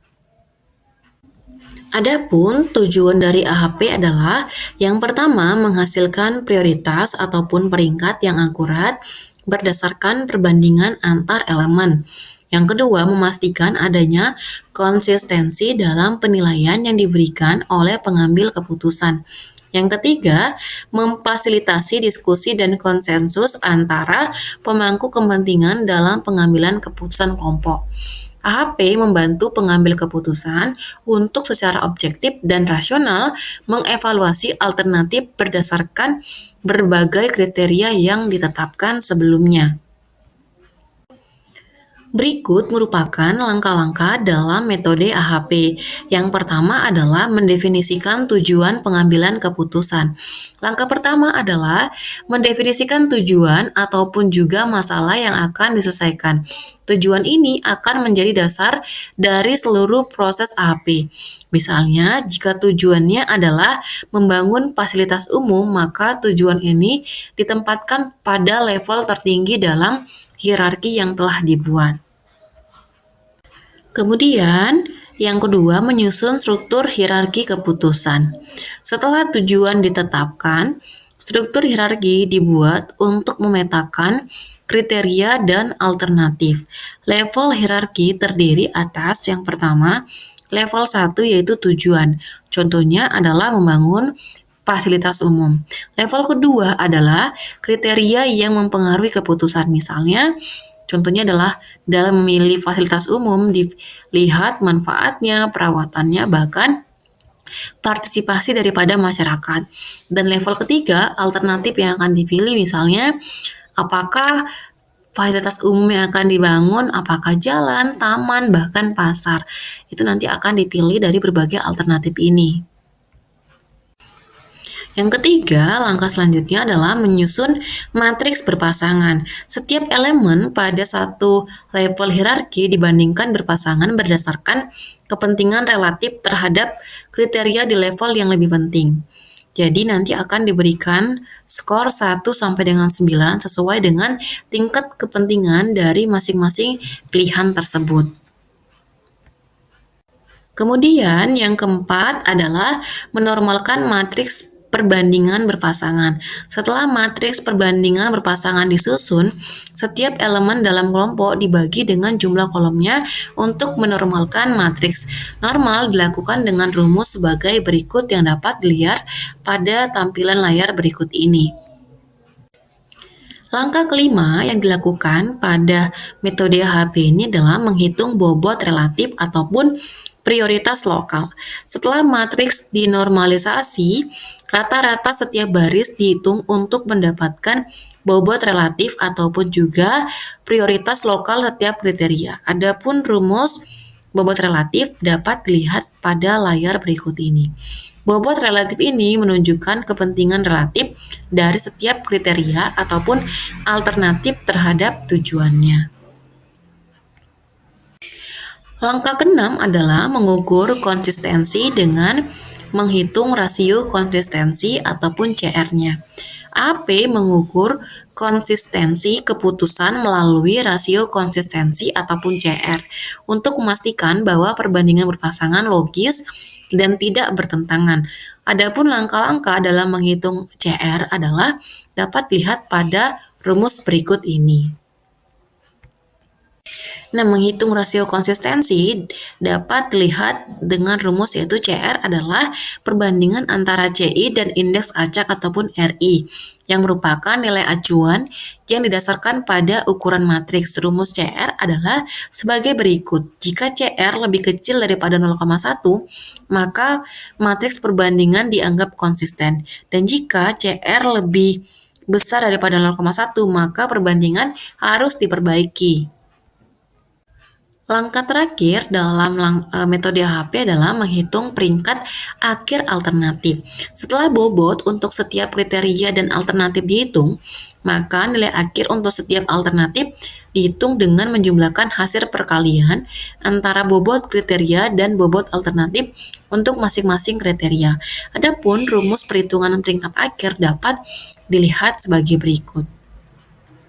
Alternatif dengan nilai tertinggi dianggap sebagai pilihan terbaik. Jadi ini merupakan langkah terakhir dalam metode AHP. Jadi nanti setelah diberikan perhitungan, maka akan dipilih pilihan mana yang terbaik sesuai dengan perhitungan dengan metode AHP. Demikian yang dapat saya sampaikan pada pertemuan kali ini. Semoga apa yang saya sampaikan bermanfaat bagi saudara yang mendengarkannya. Terima kasih atas perhatiannya. Sampai bertemu pada pertemuan berikutnya. Terima kasih. Halo teman-teman semua, selamat datang pada mata kuliah Manajemen Strategi Agribisnis. Adapun materi kita pada hari ini berkaitan dengan Balance Scorecard ataupun BSC. Mari bersama-sama belajar bersama dengan saya memperdalam berkaitan dengan Balance Scorecard. Selamat belajar bagi kita semua. Sebelum kita mempelajari lebih dalam berkaitan dengan balance scorecard, maka kita harus terlebih dahulu mengetahui definisi dari balance scorecard. Balance scorecard terdiri dari dua kata, yaitu balance dan scorecard. Scorecard artinya kartu skor. Maksudnya adalah kartu skor yang akan digunakan untuk merencanakan skor yang diwujudkan di masa yang akan datang. Balance artinya berimbang, maksudnya adalah untuk mengukur kinerja suatu organisasi ataupun seseorang diukur secara berimbang dari dua perspektif, yaitu perspektif keuangan maupun perspektif non-keuangan. Balance scorecard adalah sebagai alat manajemen suatu sistem pengukuran dan juga sistem manajemen kinerja yang mampu membantu berbagai organisasi untuk merencanakan, memfokuskan, dan mengelola strateginya. Balance scorecard adalah suatu sistem manajemen strategik yang berbasis pengukuran, menetapkan aktivitas-aktivitas dalam suatu strategi dan kinerja strategi tersebut dalam mencapai tujuannya. Ini adalah definisi dari balance scorecard, di mana balance scorecard ini merupakan pengukuran yang lebih berimbang karena balance artinya berimbang, sehingga pengukuran kinerja yang dilakukan ini berdasarkan pengukuran-pengukuran yang berimbang. Adapun manfaat balance scorecard dalam pengukuran kinerja, jadi penilaian kinerja dapat dimanfaatkan oleh manajemen untuk yang pertama adalah mengelola operasi organisasi secara efektif dan efisien dengan cara memotivasi karyawan, kemudian membantu mengambil keputusan dalam hal misalnya promosi, pemberhentian, bahkan mutasi, dan lain-lain daripada karyawan itu. Kemudian mengidentifikasi pengembangan dan kebutuhan diklat karyawan, menyediakan umpan balik bagi karyawan mengenai bagaimana atasan menilai kinerja mereka, serta menjadi dasar bagi pemberian reward ataupun penghargaan ataupun juga punishment bagi karyawan. Jadi ketika mengukur kinerja maka akan banyak hal manfaat yang bisa diperoleh dari pengukuran kinerja tersebut. Jadi dalam balance scorecard ini memang pengukuran kinerjanya lebih luas karena pengukuran kinerja ini diturunkan dari visi dan strategi daripada perusahaan. Nah, dari visi dan strategi perusahaan ini diturunkan menjadi pengukuran-pengukuran pada balance scorecard, di mana dibagi menjadi 4 perspektif, yaitu perspektif finansial, kemudian perspektif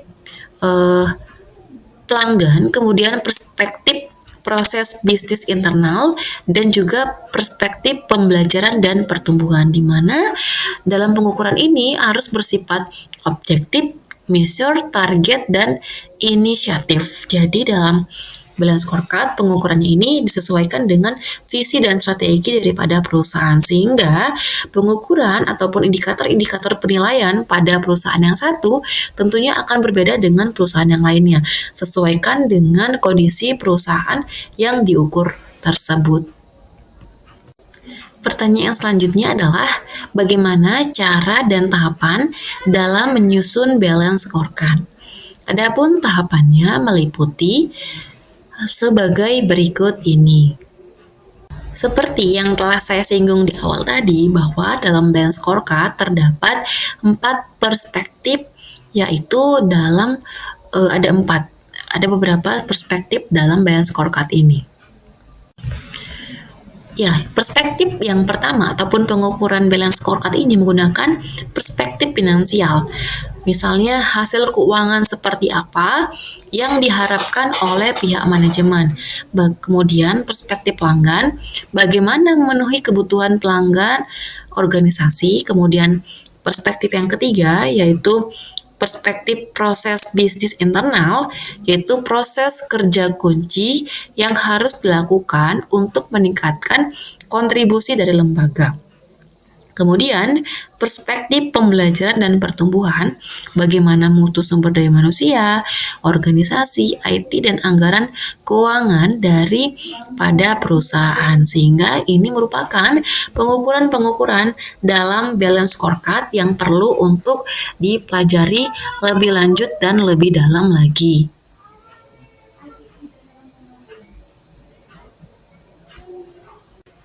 Berikut merupakan contoh balance scorecard ataupun pengukuran balance scorecard pada sebuah usaha. Jadi memang pengukuran balance scorecard itu lebih unik karena diawali dengan bagaimana membuat ukuran-ukuran dari perspektif pembelajaran dan pertumbuhan. Jadi contohnya dalam kasus ini adalah bagaimana mengembangkan kepuasan daripada karyawan, kemudian meningkatkan produktivitas daripada karyawan, dan menyempurnakan sistem evaluasi kinerja. Nah, setelah perspektif pembelajaran dan pertumbuhan, maka ketika punya karyawan yang sudah puas, produktivitasnya meningkat, dan juga sistem kinerja yang sudah jelas, maka akan diukur kembali ataupun tujuan selanjutnya adalah di perspektif proses bisnis internal, maka perusahaan akan mencapai keunggulan operasional, kemudian mendorong permintaan melalui hubungan dengan pelanggan, kemudian mengelola pertumbuhan melalui inovasi. Nah, setelah perspektif proses bisnis internalnya ini berjalan, maka lanjut kembali kepada perspektif pelanggan, di mana perusahaan dapat meningkatkan kepuasan pelanggan, memperluas pangsa pasar, dan meningkatkan kepuasan daripada pelanggan. Dan di akhirnya akan menuju kepada perspektif finansial, yaitu bisa mengelola efisiensi biaya dan meningkatkan pertumbuhan pendapatan dan meningkatkan nilai pemegang saham jangka panjang. Jadi memang dalam balance scorecard tujuan utamanya tetap adalah perspektif keuangan. Jadi bagaimana perusahaan bisa menghasilkan keuangan namun didukung oleh perspektif lain. Jadi walaupun balance scorecard ini mengukur finansial dan non finansial, tapi tetap tujuannya adalah bagaimana bisa menghasilkan keuangan yang baik bagi pada perusahaan. Nah, berkaitan dengan bobot. Yang pertama, kriteria penentuan bobot tidak ada standar baku. Kemudian, kriteria penentuan bobot bisa ditentukan oleh yang pertama, tingkat kesulitan untuk mencapai target IKO setiap sasaran. Makin sulit, maka bobot kian makin tinggi. Yang selanjutnya, derajat kepentingan, sasaran strategik, dan IQ terhadap masa depan organisasi ataupun unit kerja kian penting dan strategik bobot makin tinggi. Kemudian, perspektif yang dibobot dalam persen. Perspektif keuangan fokus pada hasil tertinggi yang dapat diberikan kepada pemegang saham. Kemudian, perspektif pelanggan fokus terhadap kebutuhan kepuasan pelanggan termasuk pangsa pasarnya. Kemudian, perspektif internal fokus pada kinerja proses internal. Kemudian, perspektif pembelajaran dan pertumbuhan fokus pada produktivitas, keterampilan pegawai, dan infrastruktur ataupun sarana dari kerja. Kemudian, sasaran strategis merupakan bagian dari peta strategi yang menggambarkan kegiatan yang harus dilaksanakan. Sasaran strategis fokus terhadap tujuan organisasi dalam 4 perspektif. Perspektif finansial difokuskan pada efisiensi, efektivitas, dan produktivitas. Perspektif customer difokuskan pada kepuasan pelanggan, kepuasan segmen masyarakat yang dilayani, sedangkan perspektif proses bisnis internal difokuskan pada proses inovasi, proses operasional, dan proses pelayanan masyarakat. Perspektif pembelajaran dan pertumbuhan difokuskan pada produktivitas, kemudian juga tingkat kompetensi pegawai dan kemampuan sistem informasi ataupun kemampuan berkaitan dengan kapasitas organisasinya. Tolok ukur dalam balance scorecard menggunakan indikator kinerja utama ataupun IKO. Indikator dari setiap sasaran strategis terdiri dari indikator hasil ataupun outcome dan indikator pendorong ataupun pemacu kinerja. Ukuran perspektif finansial mengindikasikan growth ataupun pertumbuhan, efisiensi ataupun sustain state ataupun bertahan, dan harvest ataupun panen. Ukuran perspektif customer mengindikasikan tingkat kepuasan pelanggan, tingkat profitabilitas pelanggan, pelanggan baru, loyalitas pelanggan, citra dan reputasi organisasi. Ukuran perspektif proses bisnis internal mengindikasikan proses inovasi, proses operasi, dan proses penyampaian produk ataupun jasa.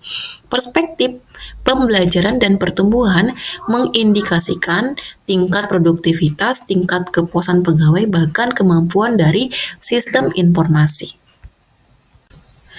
Kriteria target yaitu dapat menggunakan SMART, yaitu strength ataupun menantang, M, measurable ataupun dapat diukur, A, agreed ataupun disepakati, R, realistic ataupun realistis, dan T, time bound ataupun berbatas waktu. Jadi, dalam balance scorecard tentunya ada batas waktu yang menjadi target dalam kegiatan usaha ini. Berikut merupakan contoh perhitungan berkaitan dengan balance scorecard. Dalam hal ini ada 4 bobot ataupun 4 kriteria di mana masing-masing perspektif ini dibagi bobotnya menjadi 25. Jadi setiap bobot, setiap